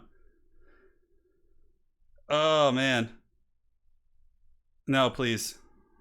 All right. So now it is time for the Wheel of Doom. Summon it. Here it goes. And we'll spin the wheel. Here it comes. Beastmen for Felcon. Okay, Felcon on the Beastmen, not a common sight. So Beastmen for Felcon. And now we spin the wheel once more for Gobbo Slayer. Skaven. Skaven for Slayer. Wicked got shafted with the wheel. Yeah, he did. Poor Wicked. He got it really rough. But Wicked's a champ. He is a champ indeed. He could take it. The Gobbo Slayer says, oh gods. All right, here we go. You know, Skaven have some tools here. What you do is you get a Plague Furnace, you get a Hell Pit Abomination, you get a bunch of Spears and Chaff, Assassins with the Trophy Heads. Like, you can, it can be won by Skaven. All right, what am I missing here in chat? So, Bruh Podcast. Thank you so much. Thanks for the amazing content. Always love your stuff. Well, I hope your podcast is going well, man. And thank you for the very generous donation, bud. You guys are way too generous today. This is absurd. Thank you, though. All right, cool. The wheel loves Falcon. Well, it certainly does. I think Skaven have a decent matchup here. It just depends on how skilled Gobbo Slayer is with Skaven. Beastmen are just dirty wood elves. Oh, man. Paul. He says, first time catching you live. Love your Faction War series. Yeah, Faction Wars will be back soon. In the next, like, 2 weeks. There'll be a Faction War. Hey, Logan Graham. Thank you, dude. I'm just glad Lady Turin isn't sharing shirtless pics. She's getting out of control here. Yes. So yeah, the players will pick. We're on the Iron Sand Desert. Falcon will definitely rush, probably. I mean, you got to rush. But how you beat that with Skaven is you form a Death Star of your own. And it can be really strong. I've been able to beat Beastmen, especially like even decent Beastmen players before. No, it hasn't yet, Karagor. Yeah. I was thinking of maybe re-recording that episode I did with Arrow because there's a couple other features I wanted to throw in with editing. And we'll see. It'll happen soon. It is a hard matchup for Skaven. I certainly feel it's slightly Beastman favored, but it is possible. It is possible. Falcon controls the wheel and chat. He's too dangerous to be kept alive. Yeah, he is. Yes. Yeah, thank you guys for joining. Kazrak a riot? It is Falcon. We might see Kazrak. We might see Kazrak. It's very, very possible considering it's your boy Falcon. Pick Tretch to make it fair. Oh no, that Tretch is the worst lord in the entire game. Yeah, I mean, FPOD, when my hand gets better, I'll try and figure this matchup out. But I've had success with it. It's basically it's Council Guard, Skaven Slaves, Plague Furnace, Lord Skrulk, Assassin, bunch of I think, do I throw a Hell Pit Abomination in there? Because here's how, like, you just need to kill the big threats. You need to kill the spawn and the Minotaurs because, like, the Skaven can destroy infantry very easily.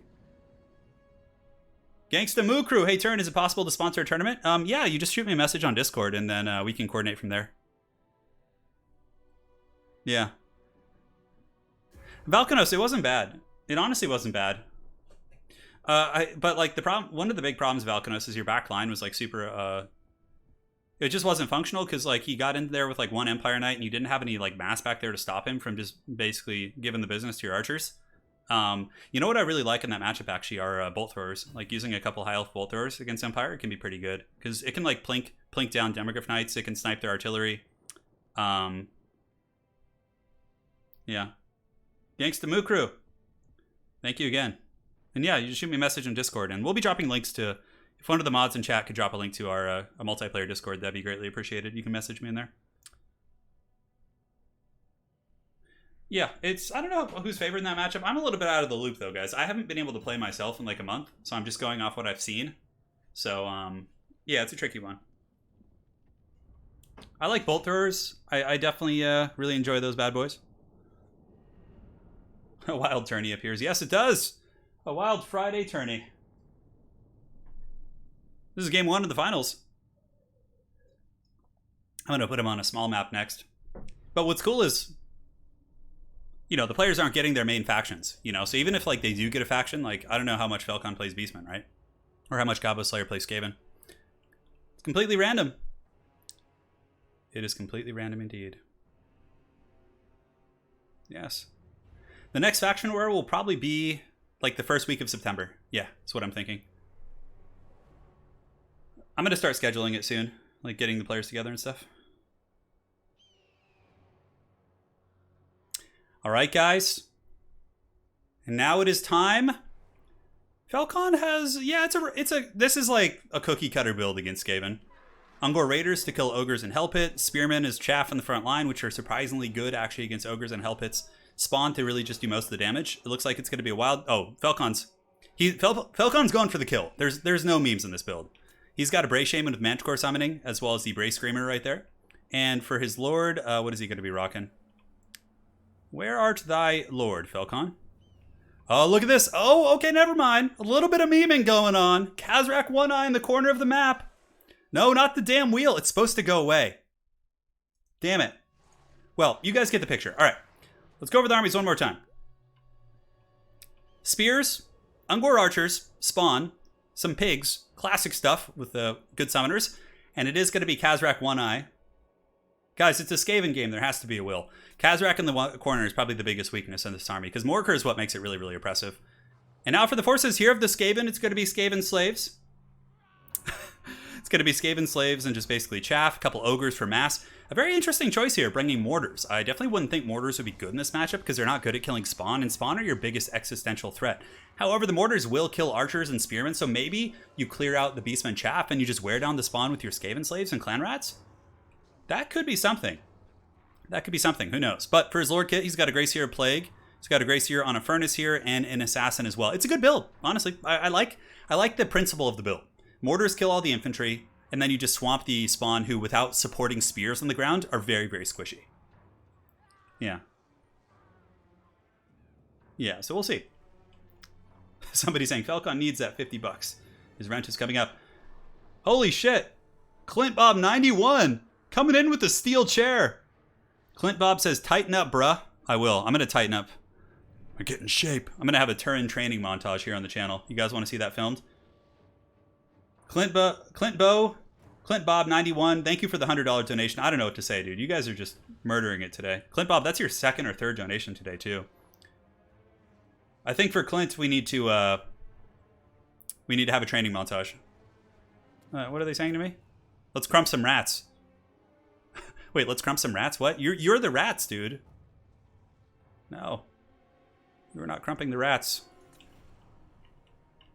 All right. So will the Skaven hold against the might of the Dark Lord Falcon? Clint Bob, thank you so much. I really do appreciate that. And now the battle is underway. Yeah, I'm from the United States. I live in California. I grew up in a small mountainous village called Ojai, California. Yes, Clint Bob, Anna, donated a fat, erect 100 there, telling me to tighten it up. Get back in business.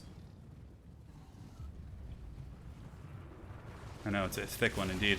Oh, is he demanding this six-pack picture? All right, we'll see what we can find. All right, so the battle's underway. We demand pictures of the keg. You guys want the keg? Oh, yeah. All right. And the mortars are shooting in, going into the Ungor Spears. That'll do a ton of damage. I mean, that's what they're designed to kill, but the other mortars are just like a thunderous big chungus bombardment. Like, if they make contact, they just wreck whatever they hit. I mean, look how much damage they do to those Ungor Spears, and I really see the strategy coming together so far for the Gobbo Slayer. It's just a matter of, can he hold back the spawn? And Gobbo Slayer's doing a great job. He's switching the mortars. He's not shooting the targets longer than he has to, but now Falcon's coming in pretty deep. Ungor's committing to the back line, but Ogres are nearby. However, those Centaurs do have the Apocalyptic Vision. Man, Falcon really getting aggressive with the rush, but, you know, there's ample defense here. There's Clan Rat Spears, there's Rat Ogres, so the mortars might just get collapsed on. Falcon beelining through, so he's got his Chaos Spawn, and he's just, like, pushing through super hard. Yeah, Hammond, I grew up in Ojai, California. Yeah, I did. Balance of Power is pretty even, though. I mean, despite the Beastmen having summons, it's looking like it's a pretty even scrap. Centaurs in the back taking some damage, but those Rat Ogres really just getting run over. I'm super surprised. I thought they would hold a little bit better, but it looks like their supporting elements may have drifted away. Spawn in more or less good shape. Some of the Spawn have pushed through here. They all appear to be okay. Haven't taken too much damage there. And you can see this Hell Pit Abomination karate chopping here into the Chaos Spawn. Getting some work going. SB local, Miles? Yeah, that's right on. I went to Santa Barbara City College for 3 years in my undergraduate. Yeah.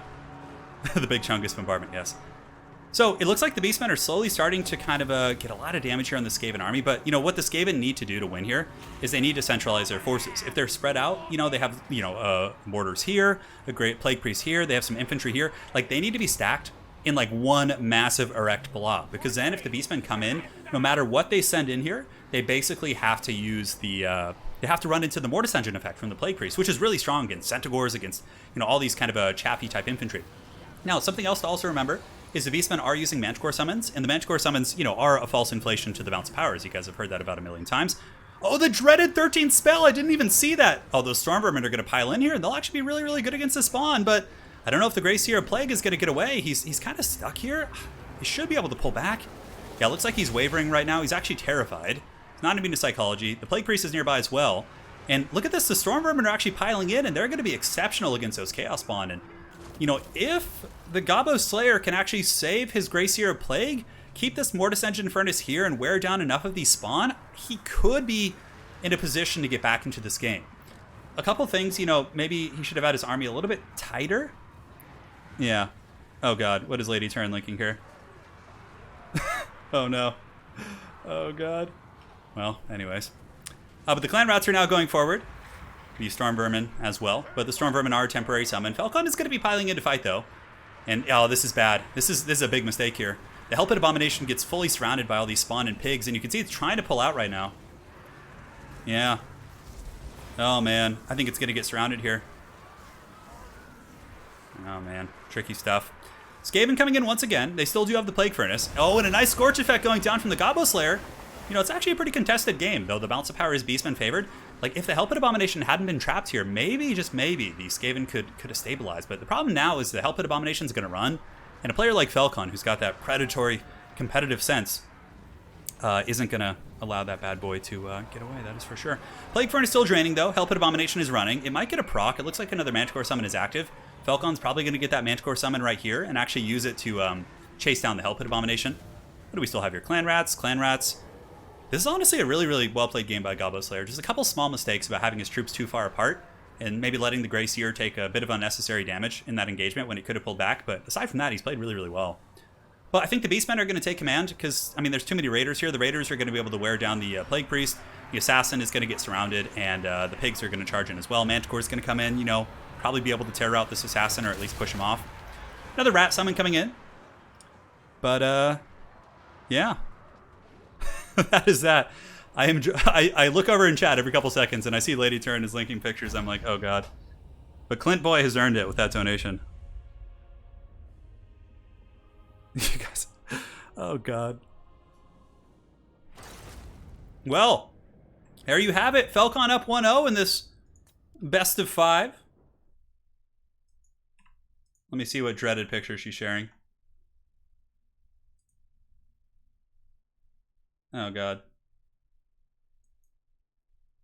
Oh, that's not even the when I was actually working out though. Okay, that's good.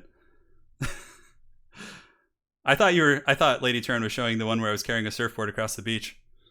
Like a true Chad bro. All right, so now it is time to spin the wheel. Once again. Let us do it to it. So this is the wheel for the Dark Lord Falcon. I summon thee wheel. Spin. I dub thee spin.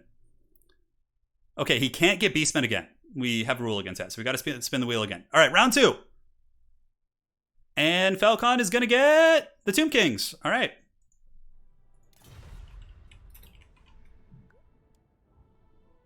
Okay, Falcon gets Tomb Kings. And now for the Gabo Slayer, let us spin the wheel once more.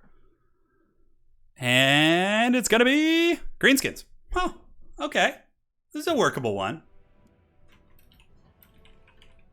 Greenskins for Slayer. And for the map,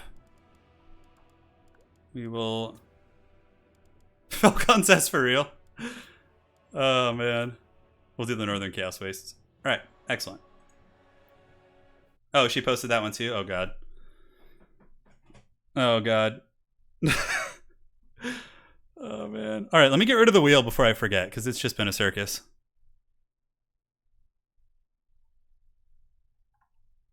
Yes. The stream is getting out of control. Did this just become Turin OnlyFans? Apparently so.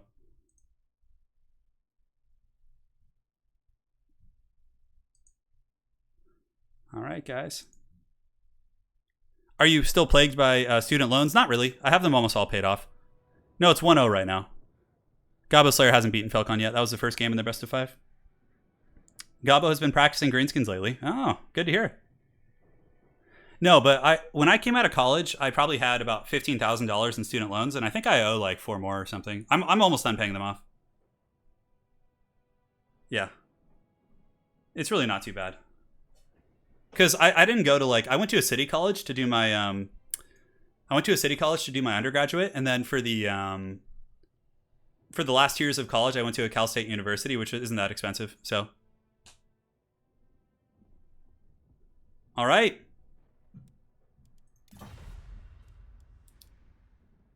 The wheel calls. Yeah, we're getting the 5 p.m. stream crowd, I know. The boys and girls are back in town. The wheel stream goes round and round. It does indeed. I feel like greenskins have it pretty good here now after the DLC. Like before, I feel like they just got wrecked by Tomb Kings, but I have a business degree. I have a bachelor's degree in business. Yeah. Honestly, like, yeah. It's gotten me a couple jobs, so I can't complain. But the job I ended up doing in post-college, I was an athletic director for a sports organization. So I ran like sporting events, but I did have to manage a budget of like, I don't know, more or less like $500,000. So, I mean, obviously some arithmetic and money management was important, but yeah, it was fun. Yo, $130K, dude, that hurts my soul. Yeah, our education system freaking sucks too. That and our healthcare, but we don't need to get too into that today, guys. Keep it positive. There's enough bullshit going on right now in this world. Ugh. It's very common in America for those of you guys who are Europeans to have like debt like over 100K. Because like if you want to get like an advanced degree, like a master's degree or something in science, math, engineering, and obviously you can't afford the school, but you want to get a degree like I have a friend who got an engineering degree. He came out of school with like over 100K in debt, but then within 4 years he was making like 160K a year working as an engineer. So he's able to pay off. He already paid off all his student loans like after a couple of years. So it depends, but yeah, it's not uncommon. Yeah.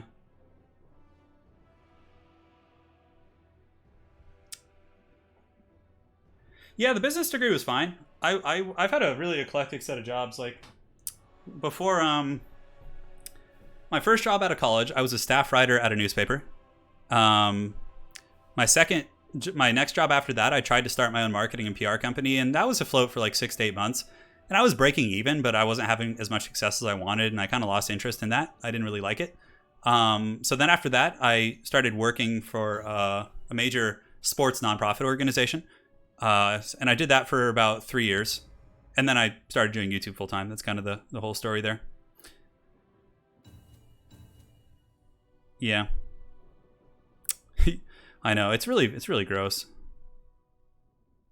But honestly, if I'm sure most of you guys have already gone through college or at least in college now, but something that like if you're an American, I would recommend is like, honestly, I went to city college for 3 years before I transferred to my upper division, and like I was able to save so much money, guys, because like I had to pay, I think I remember having to pay like $50 for a class. Like if I took like a class in something, it was like $26 or $50. Like, so you can complete like all your undergraduate at a city college, and then you just transfer to whatever school you want to finish, because undergraduate's undergraduate, right?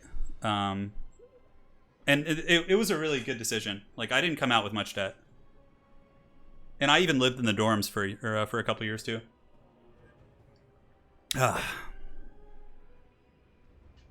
All right, guys. Now is the time. Falcon is here. The Dreadlord coming in with the Tomb Kings. It's going to be Skeleton Spearman into the Sunset. Cetra in double Tokyo Drift. So he's got a Necrotect, he's got Cetra, so he's just drifting super hard here with Cetra. He has the Camarine War Sphinx, and aside from that, he does have, just a couple skirmish cav and some big old carrion up in the sky. Pretty cool army. William Hartzell, thank you for becoming a new member. Really appreciate it, dude. Hopefully you enjoy the squig icon that you'll get, which will evolve over time. Eventually you'll become a mighty Slan. And of course, some of the emojis you got. Yeah, Hawk Holst, though, an American going to school in Europe comes with a whole nother set of costs of like living abroad and housing and things like that. So it ends up being probably like more or less even if you really think about it. All right, guys, and now for the greenskins. This is exactly what I was expecting. Savage Orc Biggins stacked with Stone Trolls. It's very, very powerful. You can wreck the Tomb King's front line, and constructs can be run over by Stone Trolls with Skarsnik and Bob as well.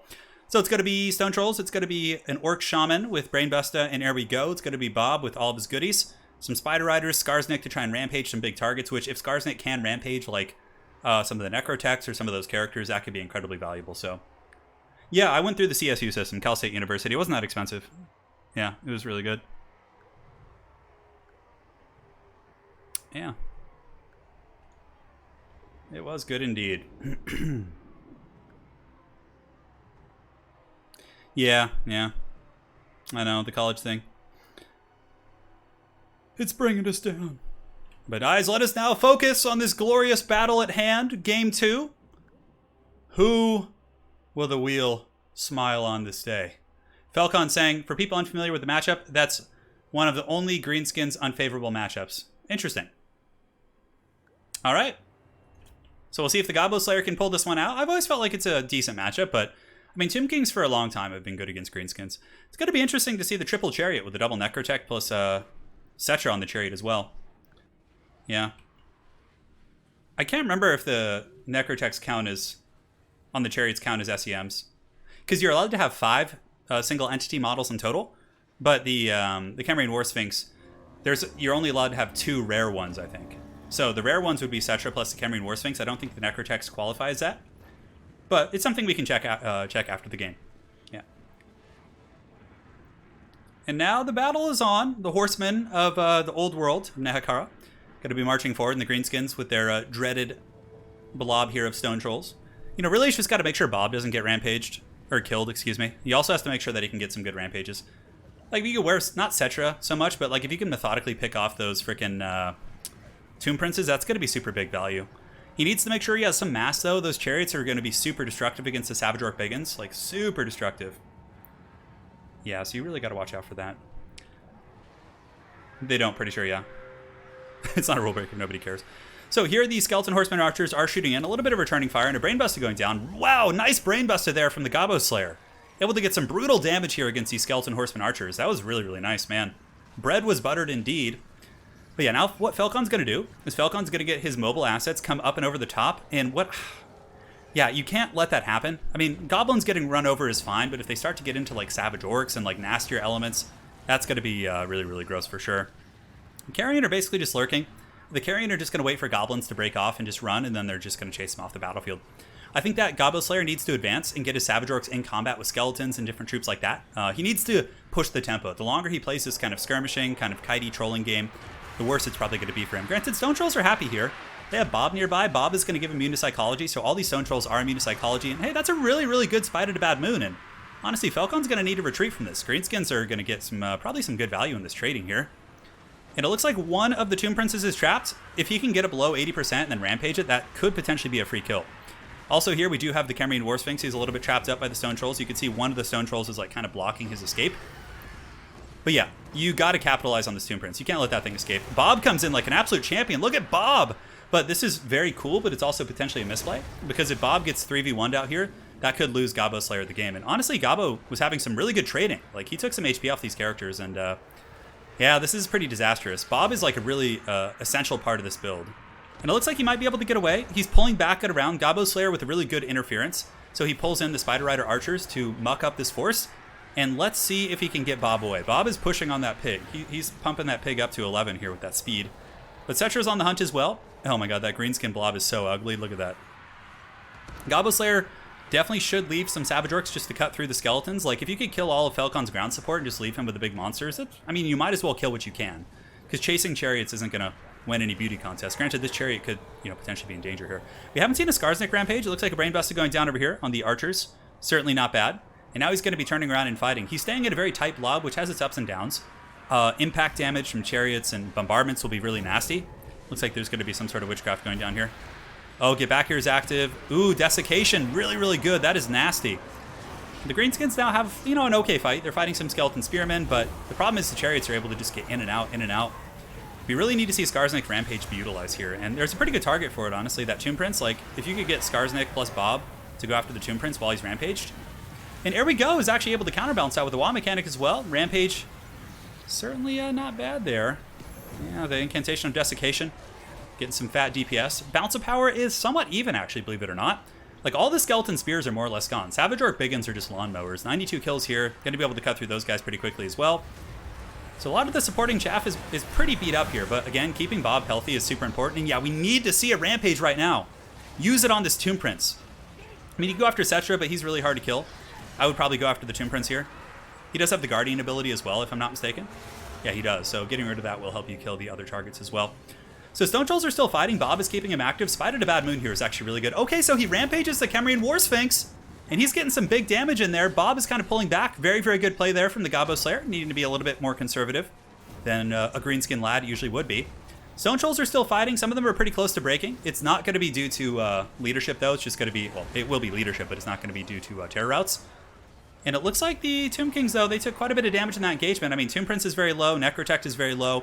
It just seems like if these targets could have methodically been focused down, you know, instead of the damage being so spread, but, you know, it's so much easier said than done, especially against a player like Felcon. So the Black Orc Big Boss is fighting the Necrotect here, it looks like. Skarsnik, is he still around? Yeah, he is. He's in okay shape, and it looks like the Orc Shaman is being hunted as well.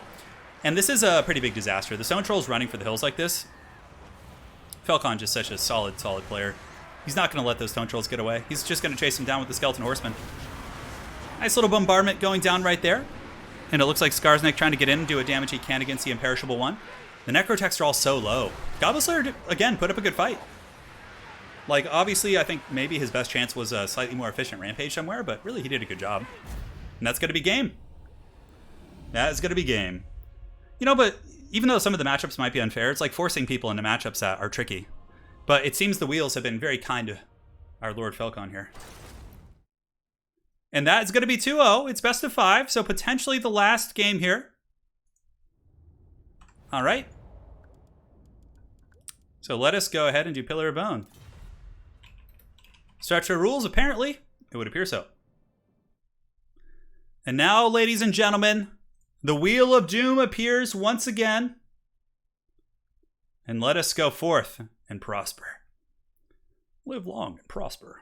Spin wheel. All right, so we're going to do Gabo Slayer first. The wheel has chosen the Beastmen.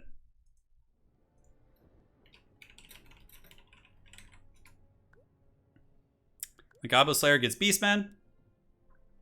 And now Felcon will get... Watch him get vampire counts right now. Oh my god, that would be so sad. You know, I hope he gets Bretonia. I think that'd be a fun one to watch. And for Felcon, the wheel, spin it. Dwarves. Okay, that's actually a Beastman favored matchup.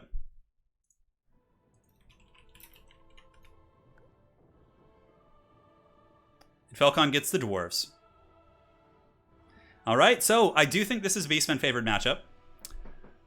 But I'm a little bit outdated, and of course it's Felcon. Felcon says, finally, not my favorite matchup. All right, Beastmen vs. Dwarves, here we go. Yeah. No, it's random. It's completely random, I promise. I haven't loaded the Wheel of Doom.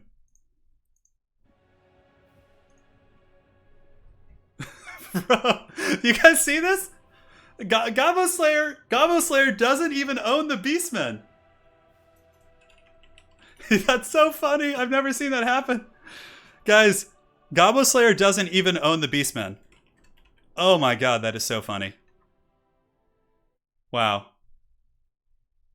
That is really funny. Oh man. Okay, guys. So we got to re-roll the wheel here. Let me go ahead and pull this bad boy back up.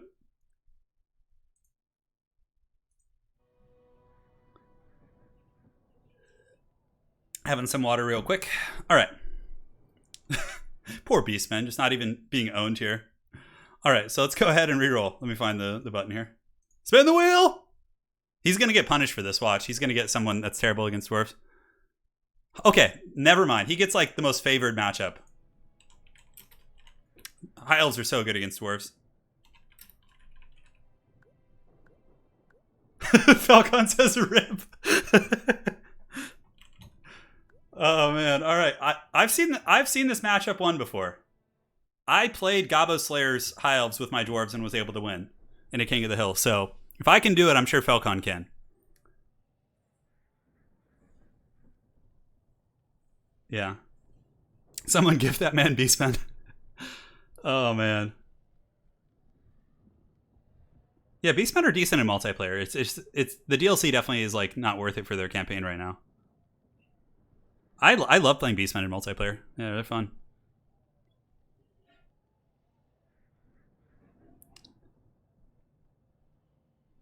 Yeah.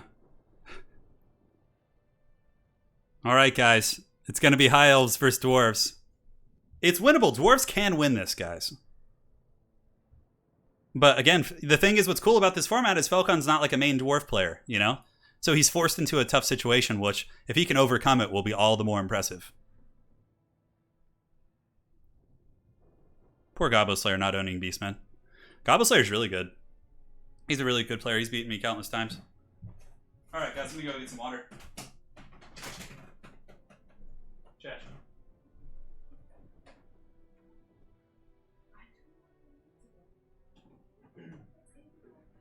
I can push it.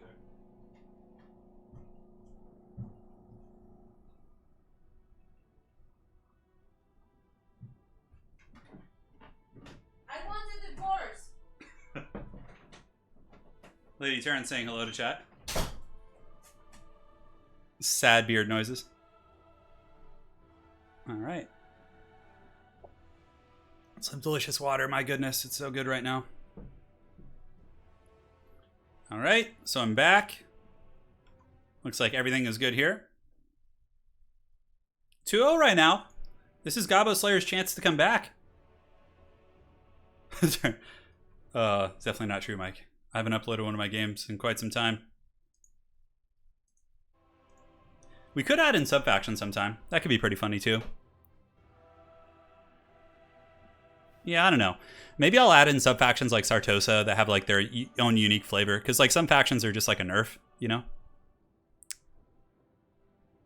Valkanos, I forgot the wheel for like... I never forgot it into the battles. Yeah. I forgot it like during the army like previews. Yeah, so you're good. Your games are all there.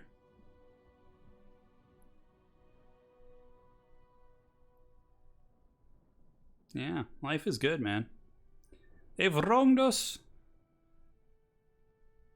So Falcon on Clan Angrand.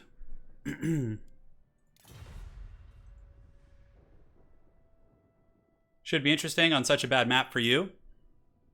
No mercy. I'm telling them no mercy. All right. So let's get this party started.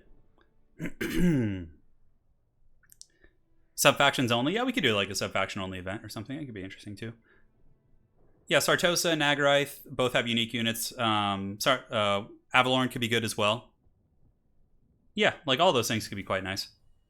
Mikey says, always a good day when you tune into Turin. Hey, happy to hear that, man.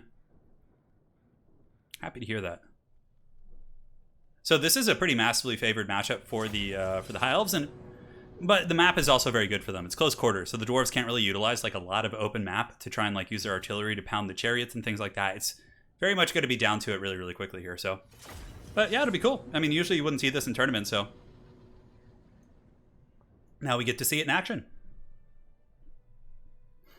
Yeah, I left a screen blocker up for an entire game during the first round of the faction war. It was Aerocrastic versus my son Herbert Walker. It was a really good game. It was Beastmen versus High Elves, and the entire game was a screen blocker. And I was like so into the commentary in the game that I just like didn't notice. Yeah, it was pretty bad. That was one of the early faction wars. It was like the second or third one, I think. Yeah, I'm sure Kislev will be in the next game because like Games Workshop announced Kislev as one of the returning factions for the Old World tabletop game. And pretty much anything they announce probably will be in Total War Warhammer 3, considering how closely they work with CA in that respect. A Falcon full Thunderer build? That could work too. Yeah. Oh man. The Pillar of Bone is here. Look at that big old pillar of bone. That's a big bony boy right there. And yeah, this is pretty classic. Definitely a nasty build. A little bit different, though, because normally what you see is double noble on chariot with a Lariel. But in this case, we actually have a great eagle. We have a Lariel. We have a noble on a chariot. And triple war chariots of Crace, or line chariots of Crace. And it's going to be white lines in the front. So yeah, it's a good build. I mean, it has everything you need to fight the dwarves, that's for sure. And now for the Dowie. It's going to be miners with blasting charges, thunders in the second, dragonback slayers, dwarf warriors with great weapons. It's going to be a rune lord, Gotrek, and then also a couple bolt throwers to shoot down chariots. That is that. Yeah. I know. Tyler, I agree. I want them to just announce Game 3. Give it to us. I love Pillar of Bone. It's a good map. It has some issues, though. This area right here, for example, is very problematic because it can be perceived as like corner camping if you like try and defend it. Because like if you're the defender, there's some issues with this map, but it's still an old faithful. Yeah, there is some Narnia up in this hoe. It's going to be, you know, the line chariots of Crace. These things hit really hard. Charge bonus of 70. They also have a freaking massive bonus for its infantry. They're pretty damn effective against the dwarves, yeah. I mean, I think Velkon's build is certainly capable of winning it. It's just going to come down to Gobbo Slayer to get those efficient timings and good engagements. Yeah, 4 chariots is a lot to deal with, but it's also super micro-intensive, so it's really going to stress Gobbo Slayer's micro, but if he can micro it and handle it, he should be fine. There's no gyrocopter shenanigans. Usually you see like a brimstone gun or something like that, at least in this matchup, but I think Gobbo Slayer brought a great eagle just to make sure he could chase down like a gyrocopter or something like that. Yeah. And the battle begins. The fate of Middle-earth shall be decided here at the Pillar of Bone. Not sure what the players are saying. Gobbo Slayer says, let's see if I can recreate this grudge. So if Velkon wins it, today's stream is over. But if he loses, we will go on to the next game.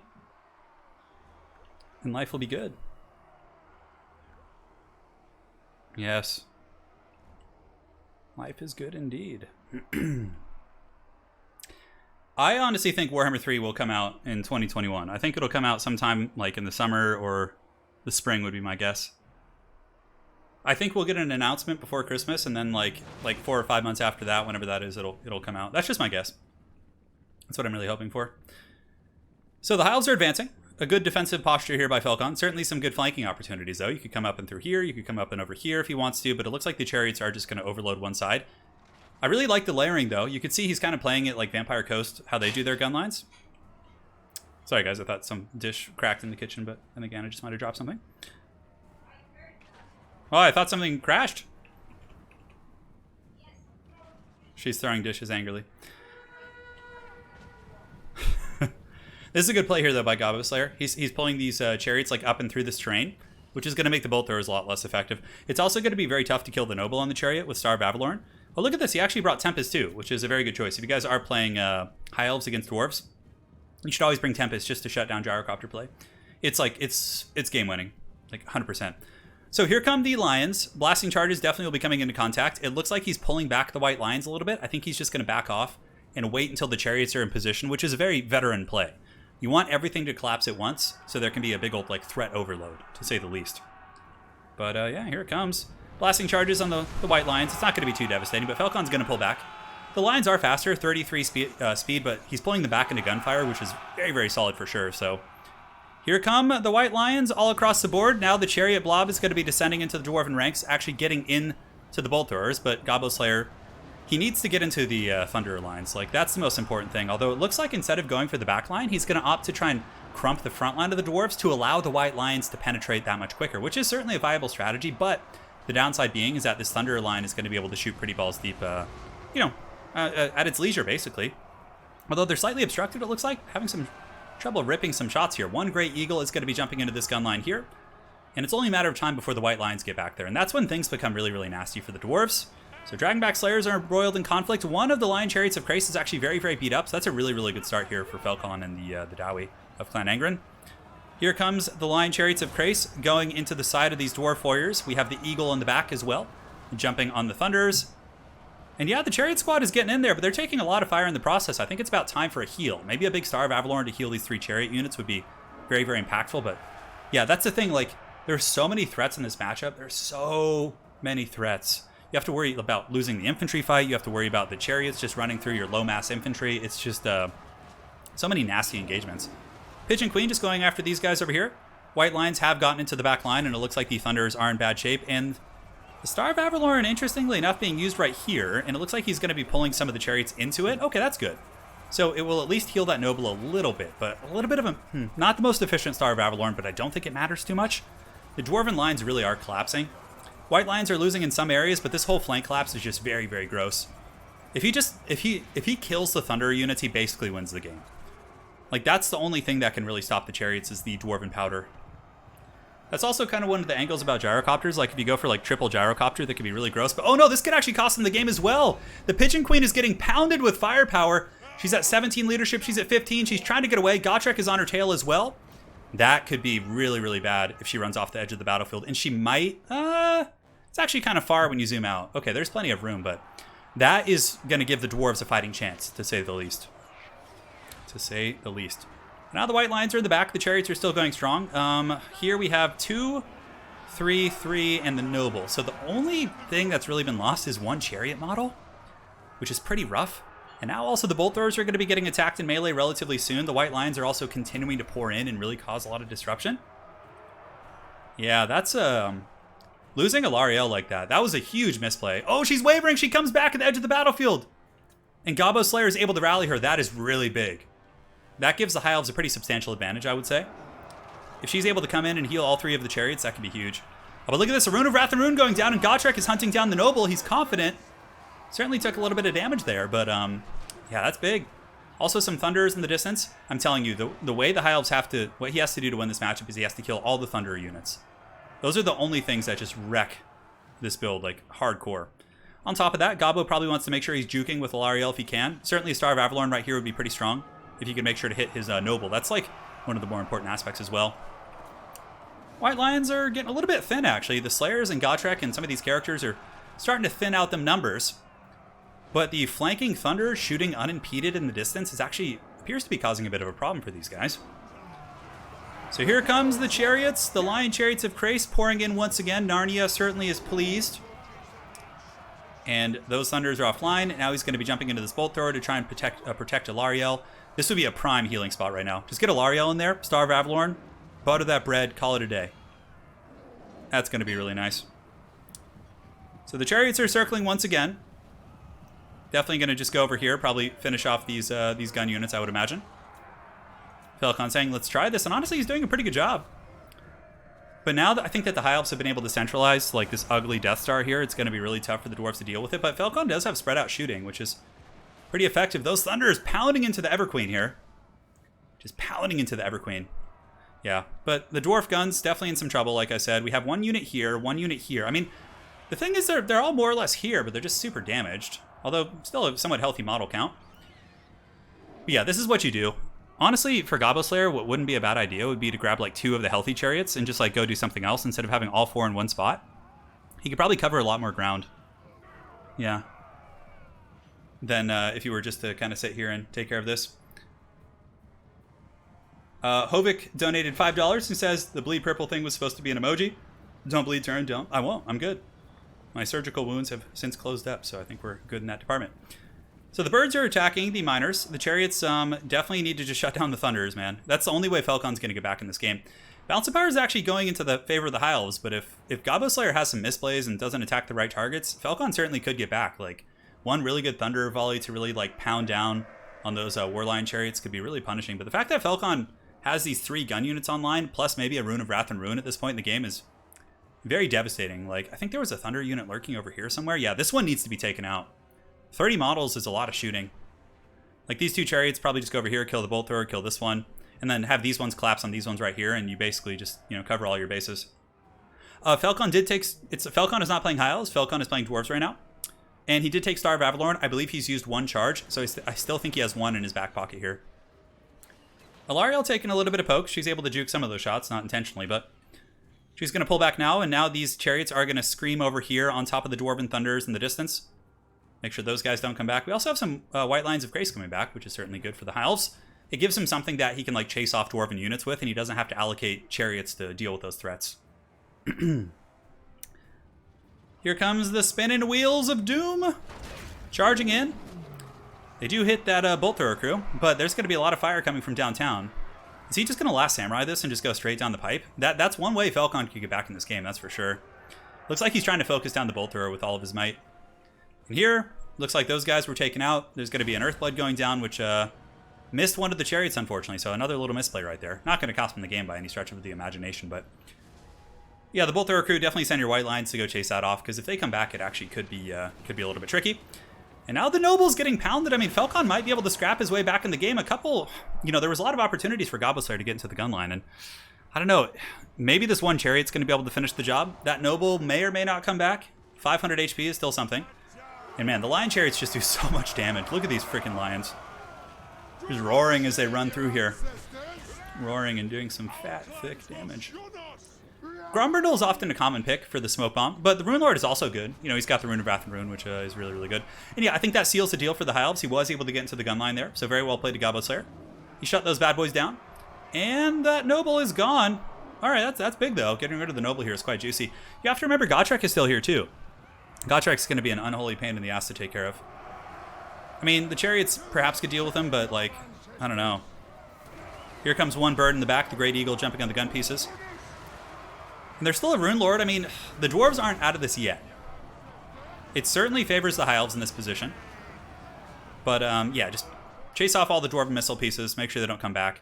Like, if these guys come back, even with 11 models and 16 models here, that's going to be very, very tricky indeed. This is not the last game. If the Dwarves win it, it is the last game of the stream. But if Goblin Slayer and the High Elves, who look to be winning this game, win this, then that's going to be another match. It's best of 5, and we are in the grand finals of today's Spin the Wheel tournament. The grand tournament. I'm surprised we have so many people here on the stream. I actually prefer streaming later in the day, so if this is like something you guys can manage, I'm like, huh. I don't like streaming in the mornings. I'm always like a crusty old man. He is not a noble if he didn't hold his ground. So High Elves are piling in, trying to get army losses. Gottrek's taking a ton of damage. I mean, the Lion Chariots all have bonus for his infantry, so even if they just sit in combat with Gottrek, they're going to be able to really punish him. Oh, and the Star of Averlorn's Steel Chair. That might actually send the Dwarves into army losses. That Rune Lord, it's got to be getting pretty close. Like, one more tick of that Bounce of Power, and that'll probably be army losses. Valariel, the Ever Pigeon, dives into the back of Gottrek. We do also have some White Lions of Krace back in business. And this is what I like about this format. Like, we get to see players on their weak factions, or weaker factions, and in bad matchups that you normally don't get to see. Because the game has so many rich factions and, like, diversity. But it's really cool to see someone like Falcon almost, bring this game back, right? In a tough situation. Yeah. All right. And that is that. The fear her? No, never leave. I don't know what I'd do without you guys. It was a good build by Falcon. I honestly would have liked to see like 2 gyrocopters mixed in there. But it was good. I'm not a fan of the bolt throwers though. Bolt throwers are something I'd probably cut.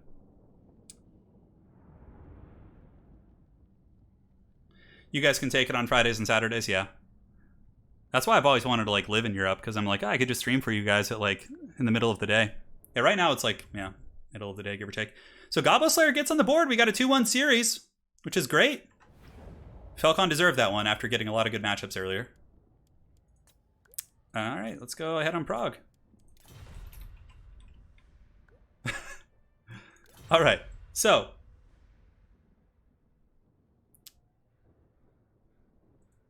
here we go, guys. It's time for the Wheel of Doom. Spin the Doom Wheel. So this is going to be for Goblin Slayer. Spin it.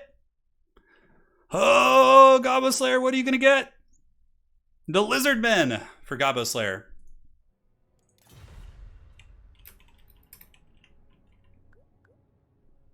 So Slayer gets lizards. He hasn't gotten them in this best of 3, so. And now for Falcon. Hiya! Falcon gets the Empire. Okay. So it's going to be Empire versus Lizardmen on Prague. I actually feel like this is an even matchup. This is going to be fun. Yeah, very cool, guys. So the next match is set. We have a donation from Hollow Nerox. I work second shift, so your videos keep me awake. Keep doing what you do best. I got you covered, man. I got you covered. That was a juicy game. It was very good. Yeah. What are the statistics and viewership? So most of the people who are subscribed to my YouTube channel are from Europe.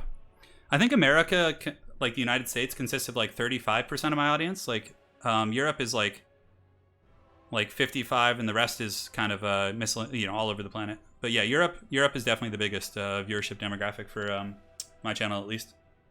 You guys appreciate some good Total War. Yeah. Yeah, life's good, man. Oh, man, it must be balls deep hot in Texas right now, Anthony Riley. You must be sweating out there. Yeah, I like this matchup. I think it's a good one. Yeah. Velociraptors against Empire Knights. What's not to like? What's not to like? You guys want more Croak? Yes, we did see Croak earlier, and it was actually Gobbo Slayer who used it. But against Empire, I don't see Croak happening. Falcon's micro is too good to get caught in those bombardments. Yeah. Well, we could potentially have Canada. Let's actually pull it up right now. Hold on. I bet you it's over 100 degrees in Texas right now. Hands are doing okay. I mean, I'm not playing myself, so it's like not as bad. Let's see. Okay, so let's go to the channel analytics, because I haven't checked in a couple years. Okay. I'm checking for you guys right now.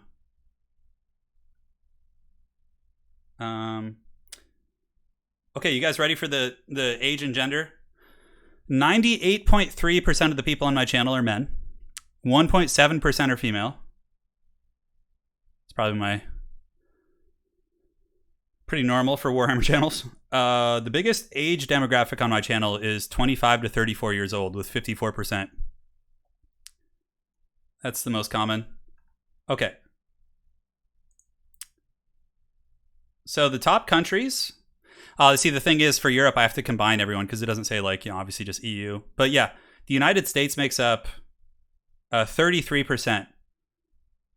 If we're just doing by country, United States is 33%. United Kingdom is 10.7. So United Kingdom is actually the second biggest demographic. Germany is third with 7.1. Canada is actually fourth with 5.2. Australia comes after Canada with 3.7%. Poland is after that with 2.8, pretty much tied with France at 2.8. Sweden's 2.6, Netherlands is 2.1. And then there's Spain's 1.6, Russia's 1.5. It just keeps going from there. But obviously there's so many countries. So, but those the biggest is United States, UK, Germany, Canada, Australia, Poland, France, Sweden. Kind of those are the ones that are kind of at the top there. All right, let's get this party started. Let's do it. But if you combine all the European countries, it adds up to be a pretty substantial number. Shield wall around Lady Turin. 1% is Turin's wife, I know. It's a Hellstorm rocket battery fest? I like that. That's good. That's really funny.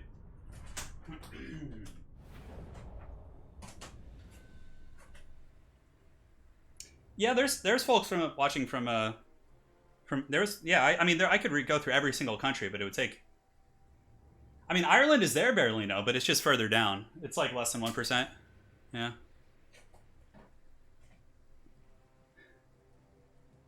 I don't know if I can diversify by state.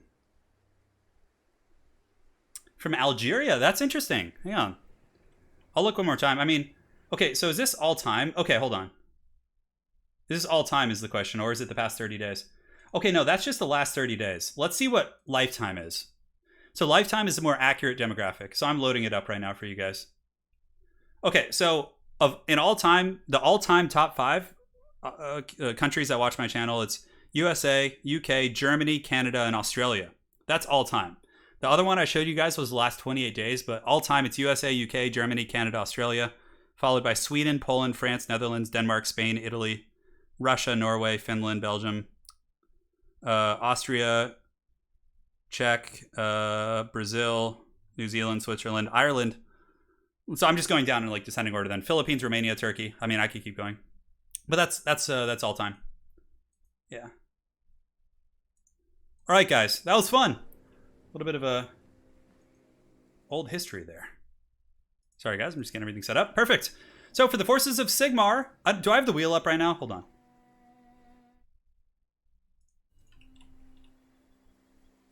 Yes. Battle's underway. Okay, no wheel. I was super paranoid. So for the forces of Falcon, we have Outriders, of course, to shoot against some of the big armor. And here we do have Spearmen, we have Flagellants, Sigmar Sons, and honestly against Saurus and Skinks, they can do the trick. In the back, Falcon does have Royal Altdorf Griffites, so as far as anti-armor goes, we have Franz, we have Outriders, we have the Black Lions. Oh, hell yeah. Hellblaster wagons, baby. Oh, yeah. Let's get those shots going. So they're ripping downtown. Going to be putting some heavy powder here into the Bastillodon with the solar engine, but the thing is, can two of these Bastillodons with the solar engines outtrade the Black Lion? Perhaps so, and it looks like they're both shooting in. The first shot is a wild miss, the second one a direct hit. Karl Franz getting a little bit aggressive against the Skinks. Don't know if he wants to do that. Gabo Slayer's Chameleon Skinks here are able to shoot pretty efficiently against the Franz. Getting some really solid damage against that bad boy. And now in the back here, we have the Cohort of Sotek, yeah, Red-Crested Skinks, and a bunch of Coldwind Riders hiding in the trees here, which is definitely quite solid. Bobo says, you got one from Indonesia here. Hey, man, much love to Indonesia. Pleasure to have you here. It is a pleasure indeed. But yes, there is the dreaded Black Lions here. I do think that the double Bastillodons are a very good counter against that Hellblaster wagon, actually. You can see the players here saying, Gabo Slayer saying, you mad lad, that's going to hurt for sure. Well, is it? Because it would appear that the Black Lions are on the run. The double laser dinos getting some brutal shots into these bad boys. Nice healing there by Falcon. He's able to kind of group up and heal the war wagons plus Franz. So the Lore of Life somehow heals the wagons. Ooh, a nice magic missile coming in. A soul quench from the Slon. No Tempest, though. I'm really surprised. He brought high magic, but no Tempest to lock down like a Franz character. But the thing is, the Chameleon Skinks are going to be super efficient at kind of poking down these flying lords. It's not like massive burst damage, but over time it certainly can add up. So yeah, we'll see how that goes. Blood Statuette of Spite going down from the Slon. The solar engine still ripping some good shots there into the Black Lions. Black Lions are very expensive. They cost 1,800. So if the big old dinos here are able to win the trade against the war wagons, that's going to be a huge win there. So Franz coming in, but a little bit of an overextend, to be honest. I think the Feral Carnosaur should turn around and fight him, and backed up by the Slon, 2v1. I mean, Franz is super sauced up right now. He has Galmaraz and Reichland Runefang and Foe Seeker, but in a 2v1 versus a Carnosaur while taking Skink Fire, Franz getting whooped on right here, and Gabo Slayer doing really, really good here in the early game, but now Falcon committing to the back line with the Royal Altdorf Griffites, as well as some Flagellants, but now comes a great countercharge here from Gabo Slayer, getting his Coldwind Riders and pushing the tempo, getting into the Royal Altdorf Griffites. Definitely doing some big old thick damage here. But now we do have the Feral Carnosaur. Shield of the Old Ones is active, but it looks like Franz, even though he is regrowth, is taking a lot of damage from this T-Rex. Jurassic Park is all up in this hoe, and things are quite serious indeed, as we do have the annoying little Chameleon Skinks kind of poking into the hide of Franz. And it looks like the Gabo Slayer is pulling ahead in this match. A very, very even scrap. You know, if Gabo Slayer does win this, it would actually go to the rubber match. It would go to Game 5 in this best of 5, which would be very exciting.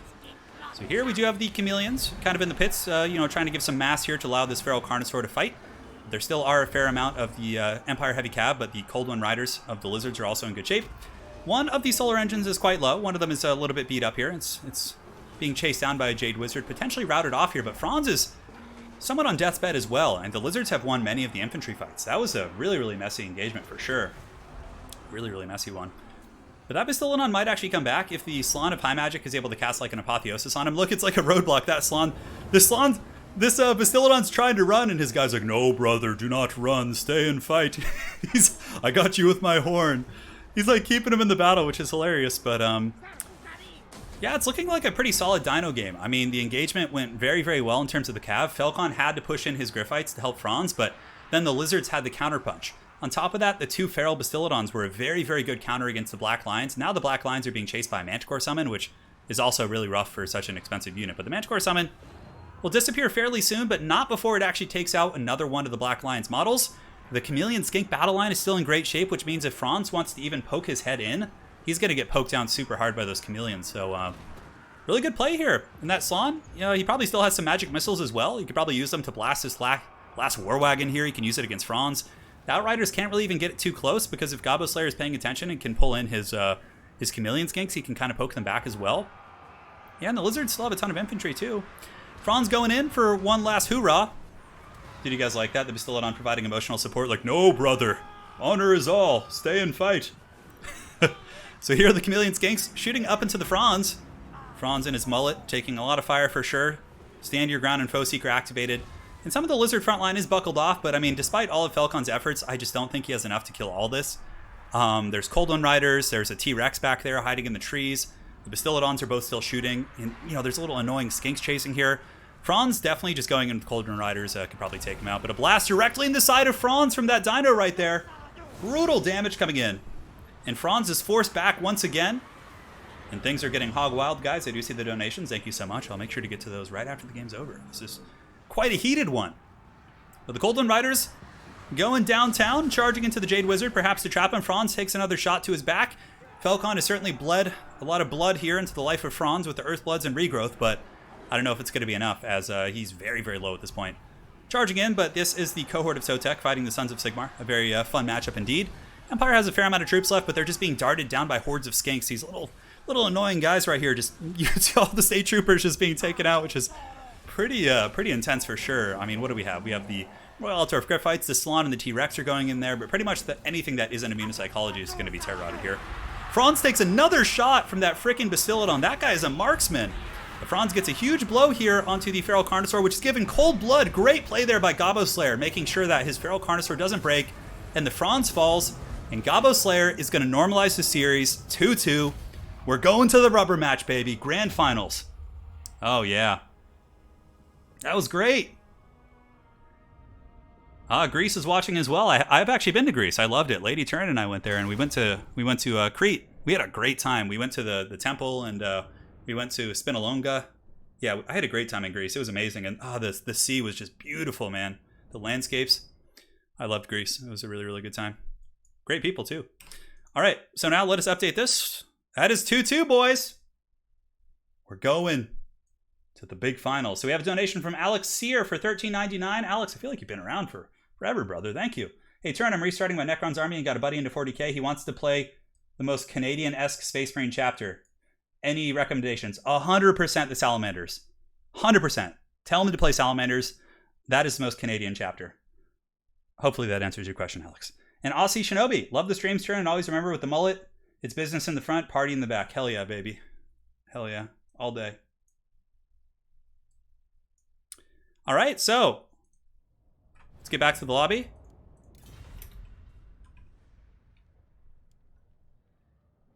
Yeah. Lions don't do that well versus Solars. No, they don't. That was really, you know, one of the big deciding factors for sure. Was that the exchange between those units? All right, so now we will spin the wheel. Spin it for Gobbo Slayer. Oh no, never mind. Hold on, I gotta summon the wheel first. What's that, guys?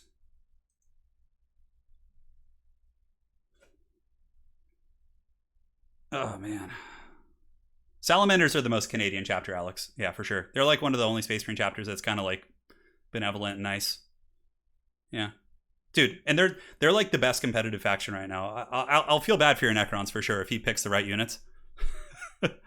But, you know, again, you guys are both new, so it shouldn't matter that much. The armies won't be like optimal, right? All right, so hold on. I got to turn the wheel here. Okay, so let me go ahead and spin it now. So this is for Gobbo Slayer. Gobbo Slayer is going to get the Chaos. Oh, Chaos.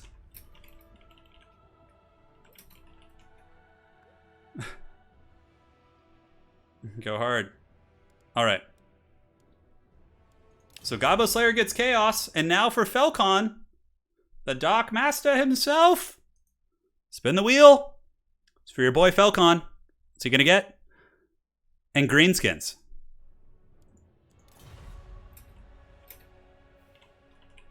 All right, so it's going to... You know what's really funny is normally I think this would favor the greenskins, but Falcon told me before the stream, he said his worst faction is the greenskins. So this is going to be really interesting. Yeah, Falcon did say this was his worst faction of like all of them.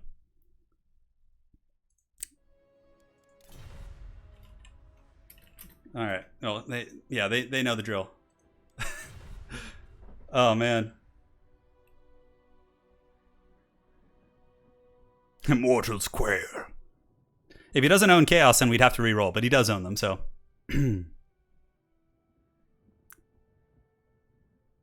Falcon, I think Greenskins have an advantage in this matchup, but it's not like super significant. I think Chaos can win it. And I also do think that, like Falcon said, this is his worst faction. So I don't know how good Gobbo Slayer is with Chaos, but this could be a good opportunity for him. Yeah. The oof tide cometh. The oof tide. I like that.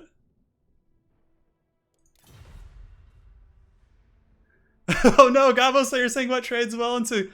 Oh no.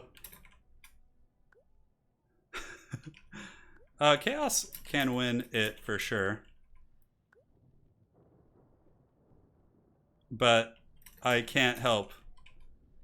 Oh, poor Gobbo Slayer's he was asking what trades. I can't. I do have a build that is super good against greenskins, like really, really good. But I can't go there. Falcon doesn't play greenskins, Gobbo Slayer doesn't play Chaos. Life is suffering, and this game is certainly an analogy to that. Preemptive wheel alert, yes. Rado says, I played Salamanders back in 5th edition, never touched it, but since 9th has got me interested again. The game looks improved rule-wise. Yeah, and Salamanders are like one of the best factions right now in the game. They're so freaking good. Oh my god.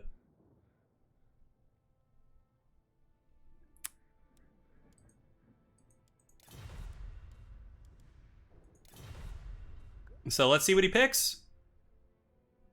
Yeah. Now I'm excited. They both hate their factions. I know, this is like the perfect ending to the stream. No problem. He said, so Gobbo Slayer is saying it might come out as a meme because he doesn't like know what to bring, but dude. Doesn't always mean bad. Tretch is an example of a bad meme. All right. So Falcon is ready. It looks like Falcon was prepared for this.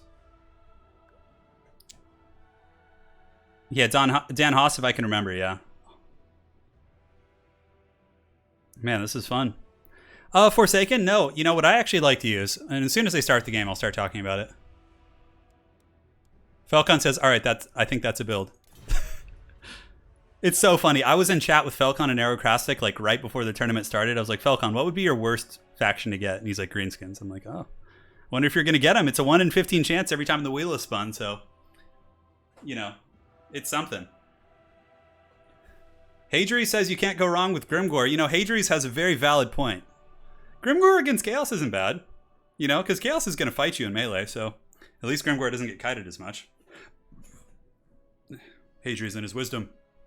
Hope you're doing well, by the way, man. Poor Tretch isn't even here, and he's getting roasted. Yeah, you know, there's a couple. Chaos can play this a couple ways, but one of the big things with Chaos is you have to respect the big spider. You have to respect the Arachnarok beasties. Yeah, they can be pretty good. I have a feeling Falcon's probably going to go with like a Goblin Great Shaman, like on a spider. Yeah, spawn rushes are almost always safe. Like spawn rushes with Marauders backed up by throwing axes to kill the big monsters with like hounds on the flank with maybe like a Chaos Knight, like you're in good shape. Warp Chicken's really good here too, like because he just is big, he causes terror. Final Transmutation is always good, more or less, as long as you can nail it. Like, and if Falcon goes for like a Stone Troll blob with Bob, you know, a big Warp Chicken can nuke the blob using Final Transmutation. So there's like a ton of ways Chaos can do well here. Yeah. Don't forget to de-wheel the stream. Thank you. Is Gorst is like borderline like bad meme, but Gorst actually has some competitive applications because he's a very cheap Mortis engine. So there's like, you know, that you have that, but generally he's not considered to be good. But yeah, he's not like top 5 worst lords anymore. Yeah, that's the problem. The vampires have so many good lords that when you pick Gorst, you're just like nullifying some of those like crazy vampire lords. Yeah. Thank you guys for everything today, man. It's super generous. Holy shit. Really appreciate all you guys. Double Shaggoth respects nothing. That's true, Loopy. I mean, double Shaggoth is also another viable strategy, but like I feel like greenskin players expect that. That's why when I play Chaos, I really like to go Marauders, Weird Spawn, ×2 spawn, 3 Marauder Horsemen with throwing axes, Warp Chicken, or Kolek. Because like Kolek plus 3 throwing axes can deal with spiders and giants, like no problem. And Spawn can kill Greenskin Giants super easily. And Spawn plus Marauders kill Greenskin Infantry. So like that's like my go-to. 4 Marauders, 3 Spawn, 3 Throwing Axes, couple Poison Hounds, Kolek or Warp Chicken mixed with some Throwing Axes, like I said, and like that does the trick. The Giant is actually not bad because the Giant can trade well against like some of the Armored Chaos Infantry. Because, you know, Gobbo Slayer might come in with like Chosen and like all sorts of weird shit. Who knows? Gobbo Slayer says, I'm ready to get crumped. Falcon says 0 build on his part. Yeah. I have a video coming out on the worst Legendary Lord soon. One of my, I'm going to have one of my pals help me edit it while my hand is still recovering. So that'll be probably a couple weeks, but Tretch is by far the worst Legendary Lord, though. I'll give you guys a spoiler. You guys get the stream exclusive. Archeon's actually good in this matchup, too. I actually like Archeon. Because Lure of Fire is really good against Greenskins. Like, Burning Head can roast the Orc Arrow Boys and, like, their Savage Orcs and stuff. So, Archie's a good pick, too. And he also covers your caster slot. So, honestly, yeah, Archeon's good. I have used him in this matchup. I do like Kolek a lot, though. Kolek is nice. He's a game winner. They both bring Double Giant. That is a possibility. Although Double Giant against Greenskins I don't like because of the prevalence of Orc Arrow Boys. Yeah. Spawn are just so freaking good. Yeah, they get wrecked by Savage Orcs, but if they're stacked with Marauders and or Chaos Warriors, they're really, really tough to kill. Yeah. No, there is no spoilers. The game hasn't happened yet. Giants have some niche applications. Like, Greenskins used to use them against Lizardmen to, like, fight their dinos, and it was actually circumstantially effective. Alright, the wheel is gone. I will not be fooled again. This is the grand finals for $50. The winner will receive that bountiful prize. Gobbo Slayer has come back from a 2-0 start. He was down. Certainly not out. And yeah, this is pretty standard stuff. Look at this. So Falcon comes in with Goblins, Blackworks, a ton of Skirmishers and Forest Goblin Spider Riders, which is very good. They can shoot the Spawn and the Shaggus and things like that. That's why you need some Poison Hounds to pressure them. Trolls and Double Spider. Yeah. So he's got the Goblin Great Shaman. He's got the Arachnarok Queen as well. So my prediction was correct about Falcon's Lord pick. And that's it. So Black Orcs, Goblins, Double Spider, and a little bit of skirmishing. And now for the forces here of the Gobbo Slayer. Summoners of Rage is certainly a good start. What Gobbo Slayer is going to want to do is kill all the Greenskin Infantry and then focus the monsters last. Because Spiders don't have the best leadership. I think their base is like 65 or something. Let's look. Yeah, 65 on the Queen. And then the Goblin Great Shaman is freaking 55 himself. So, like, they break really easily when they're surrounded. So he's got Marauders. Archeon the Ever-Chosen isn't a bad choice. 4 Spawn. Oh, and the double Hell Cannon, baby. Oh, yeah. Look at that. So good and tasty. Well, Ashariah, Spawn were different 2 years ago. They got buffs since then. Times change, brother. Marauder Horsemen with Throwing Axes. Of course, a good choice. I would like to see more, but it's okay. 2 Hell Cannons is usually a large portion of your army. Summoners of Rage in the back. And Zablaxi's all excited in chat. He's one of the lords of the double Hell Cannon build. Yeah. Yes, make him proud. He's like, make Daddy proud. Falcon's like, that's a tiny army you got there. Yeah, it's just over the limit. 350 is what you need to have minimum in tournament rules, which we're using. So 100% double Hell Cannons, focus down the Blackworks immediately. The Goblins will get eviscerated by the Spawn. Blackworks are a bit of a tricky pickle, but yeah. It's going to be a hell of a last match, I agree, Berlino. And again, thank you for your donation earlier. I always wanted to go to Ireland myself. I'm more or less half Irish in my ancestry. I'm Irish and Italian. I always wanted to go to Ireland. I always feel like it'd be a really fun experience. Perhaps go visit the homeland of my ancestors. All right, so the Hell Cannons definitely do not want to waste shots on the Goblins. You want to shoot at the Blackworks and just screen out these Spider Riders using your chaff. Those Blackworks are going to be a huge problem. Fireball going in. It looks like it went after the Goblin Great Shaman, but somehow it freaking missed.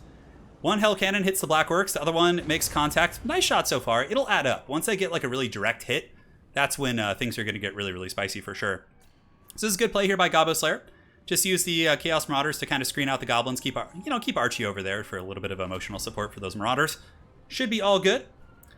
And the Hell Cannons aren't making the most damage so far. They're very random and unpredictable, just like Chaos. So that's oftentimes why you see just one Hell Cannon, but perhaps 2 will work. We'll see. And now Falcon is pouring all of his firepower into the Hell Cannon. Chaos can't allow this to happen. He needs to get his Marauders out, his horsemen. He needs to do something about this, because if that Hell Cannon dies, it's going to be really bad.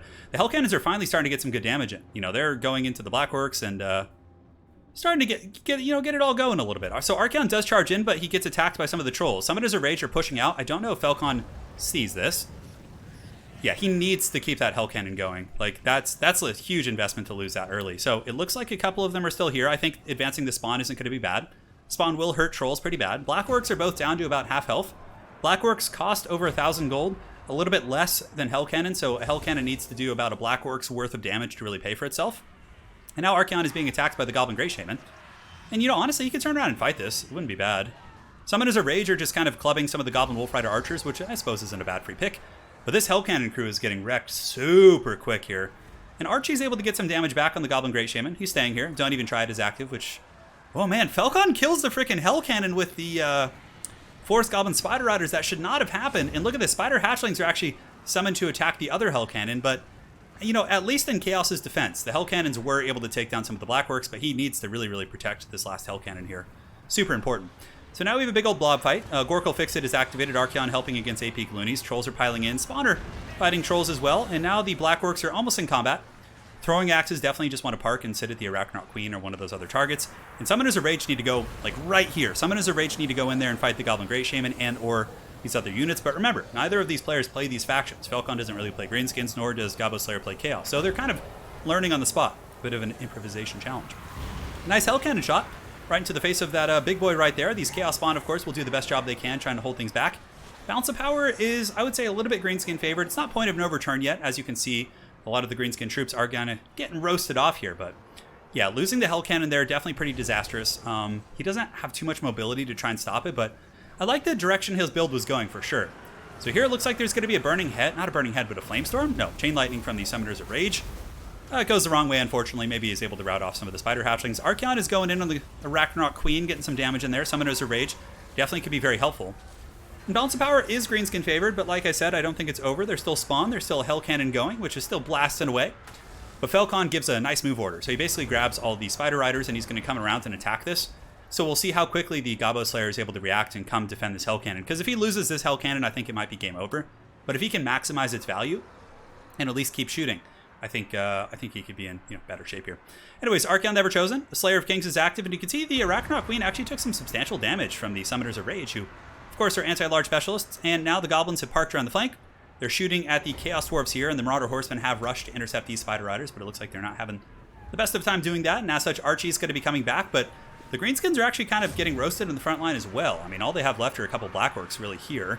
These Spawn holding back the Goblin Great Shaman Spawn are just such a great unit. And now it looks like this Hell Cannon is going to be getting crumbs. I don't think Chaos has the assets to really protect it. And yeah, now it's going to be going down. Like perhaps something like some Chaos Warriors with halberds would have been nice to really, keep this Hell Cannon shooting the entire game. Archaon needs a friend like a Shaggy or a hero on a Manticore. Very, very true. I agree with that. Hadries. Now Archaon's going to be falling back. The Goblin Great Shaman seems to be in a dominant position. The Hell Cannon Gambit did not pay off. I think if Chaos hadn't cut the Hell Cannons, invested in more throwing axes and like a Manticore, like Manticore characters, like that could have been, a much smoother game. Because, Gobbo Slayer did play well, as did Falcon, but it's very tricky to defend two Hell Cannons. Granted, they had the Black Orc targets, but yeah. Yeah, that was a tricky one. That was a tricky one indeed. And that's going to be all she wrote, I think. I think the Lord of the End Times is going to be drowned in the the Arachnorok. Yeah, the Arachnorok. That makes sense. The Arachnorok, the Arachopolyps. Trying to say apocalypse and Iraq something. The brain just isn't working this late into the stream, but I'm trying. Archaon will drown in spiders, and Falcon will win 3-2 in a hotly contested series. Well played to both players. That was an amazing series. Good scrap, Gabo Slayer came back from an 0-2 start, was able to get, up to the rubber match game 5, but in the end, in the battle of the factions neither of them are good at, Falcon was able to claim victory with the mighty Greenskin Wah. Yes. Yeah, so, yeah, the double Hell Cannon is certainly tricky. It can work. Gabo Slayer slain by goblins, yeah. I suppose so. So that's going to be a grand victory for Falcon. 3-2 in a very competitive series. Let's go ahead and update the bracket. He will be advancing and winning the $50 cash prize. Big thanks to you guys for contributing to the prize pool. Much appreciated. Best Warhammer books. My favorite 40K book I've read is The Talon of Horus. And my favorite fantasy books are just the Gotrek and Felix books. So Arachnopolis. Everyone's trying to say it. Yeah, Ragnarok means apocalypse, I know, in the Nordic mythology and all that. But yeah, yeah, that was the game. We got some nice battles today, guys. Thank you so much for joining. We had like 1,300 people watching some quick battles on a Friday night, Friday evening, Friday afternoon, wherever you are in this fine apocalyptic world we live in. But that is going to be it for today. Hopefully you guys enjoyed the spin the wheel format. If you guys did, make sure to drop a like on the way out. It's a format I'll be carrying on for quite some time. I really do enjoy it quite a bit. And yeah, we'll be doing it more. It's a fun stream format. It's easy. It's just 4 people, so it doesn't take like super long to get going. And you guys wanted to see my chaos build. GG, well played. Solid series, bros. Amazing. Hold your head up, Gobbo Slayer. That was a great game. Both of you guys played an awesome series. And Falcon is going to be the winner for today. The Arachnopolis. Arachnarockropolis. Blah, blah, blah. My mouth's just not working anymore. All right. I'm sure they're chatting. I think those guys are actually clanmates. So, Chaos against Greenskins. This is the build I've used in the past. So, basically, you go with 4 Marauders. And then from there, you get... I go with 3 spawn instead of 4. I think it's enough. Because this gives you more like battlefield utility, right? You can go with a single Hell Cannon, honestly. It's not a terrible idea, but then I get a couple throwing axes just to kill the spider. And also they kill Black Orcs too. Like if you're able to get a good angle on Black Orcs, you can kill them with that. From here, I mean, you can go with Warp Chicken. You go with Kolek. I mean, there's so many choices. But, you know, for the sake of this, I mean, there's so many options. We'll go with Warp Chicken, honestly. So Warp Chicken, you can just bring Foundal Transmutation and Plague of Rust. So if there's like a monster blob, he can do his trick there. I like an Exalted Hero up on a Manticore. 2 Poison Hounds. And you can even bring like a regular Manticore if you want like more gooning in that respect. Or from here, you can get like some Chaos Knights. So like Chaos Knights plus Hounds can screen out any skirmishing. Spawn and Marauders push up, Warp Chicken, Manticore support. Like something like this works. You could even cut this Chaos Knight and get another Exalted Hero if you want. There's a ton of different ways you can play that. But all right, guys. I'm sweating like a pig. I am literally drenched with water. I'm going to go give Lady Turn a huge wet hug right here. But thank you guys all so much for joining. I really appreciate all you guys staying late into the afternoon. Mods, you guys are aces as always. And dude, the donations today were just freaking insane. So we had donations coming in from Rado, Alex Sear, Aussie Shinobi. You have an Australian ninja here in chat. Hollow Nerox, Hovik, Clint Bob. Dude, thank you so much, Clint. Freaking $100. It's freaking insane, man. Gangsta Moo Crew. Bruh Podcast, Clint Bob again. Job plays with the Fat 20. Job paying as always. Lich 109. Unfortunately, I can't read your name in Japanese, but arigato, my friend, for the 2,000 yen. Hovik. Mr. John 123 trying to catch me with that phallic name as always. Maybe I'll slip up one day. Keep at it, brother. The Mustard Tiger. Nicholas Morgenthaler. Berlino, dude. Thank you so much for contributing to the prize pool. I'm sure Falcon will be very grateful. And let's see. Nathan Hall. Ecthelion. Clicka, Nathan Hall again, Nerdsworth, thank you so much for the 50. Glad to hear you enjoyed your Wood Elves. Eldritch M, Michael Walker, Lord of the Rings Total War, please. Raphael, thank you for multiple donations. Mr. Hamster, Will Ferris, King Adizal. Now we have some new members on the channel too, man. Pull those bad boys. Yeah, more wheel in the future. It's going to happen. New members, we have William Hartzell. Then we do also have, let me scroll up here, Brent Schroeder, Gannon Patton. And Edward. You guys are aces, man. All right, guys. I'm going to go sweat like a pig more. Hang out with my smoking hot wife out there. And that's it. All right, guys. Thank you so much. Stay safe. Congratulations to Falcon for winning today's tournament. Until next time, I'll be back with the stream on Sunday. I'm going to take tomorrow off. But yeah, Sunday it is. Cheers.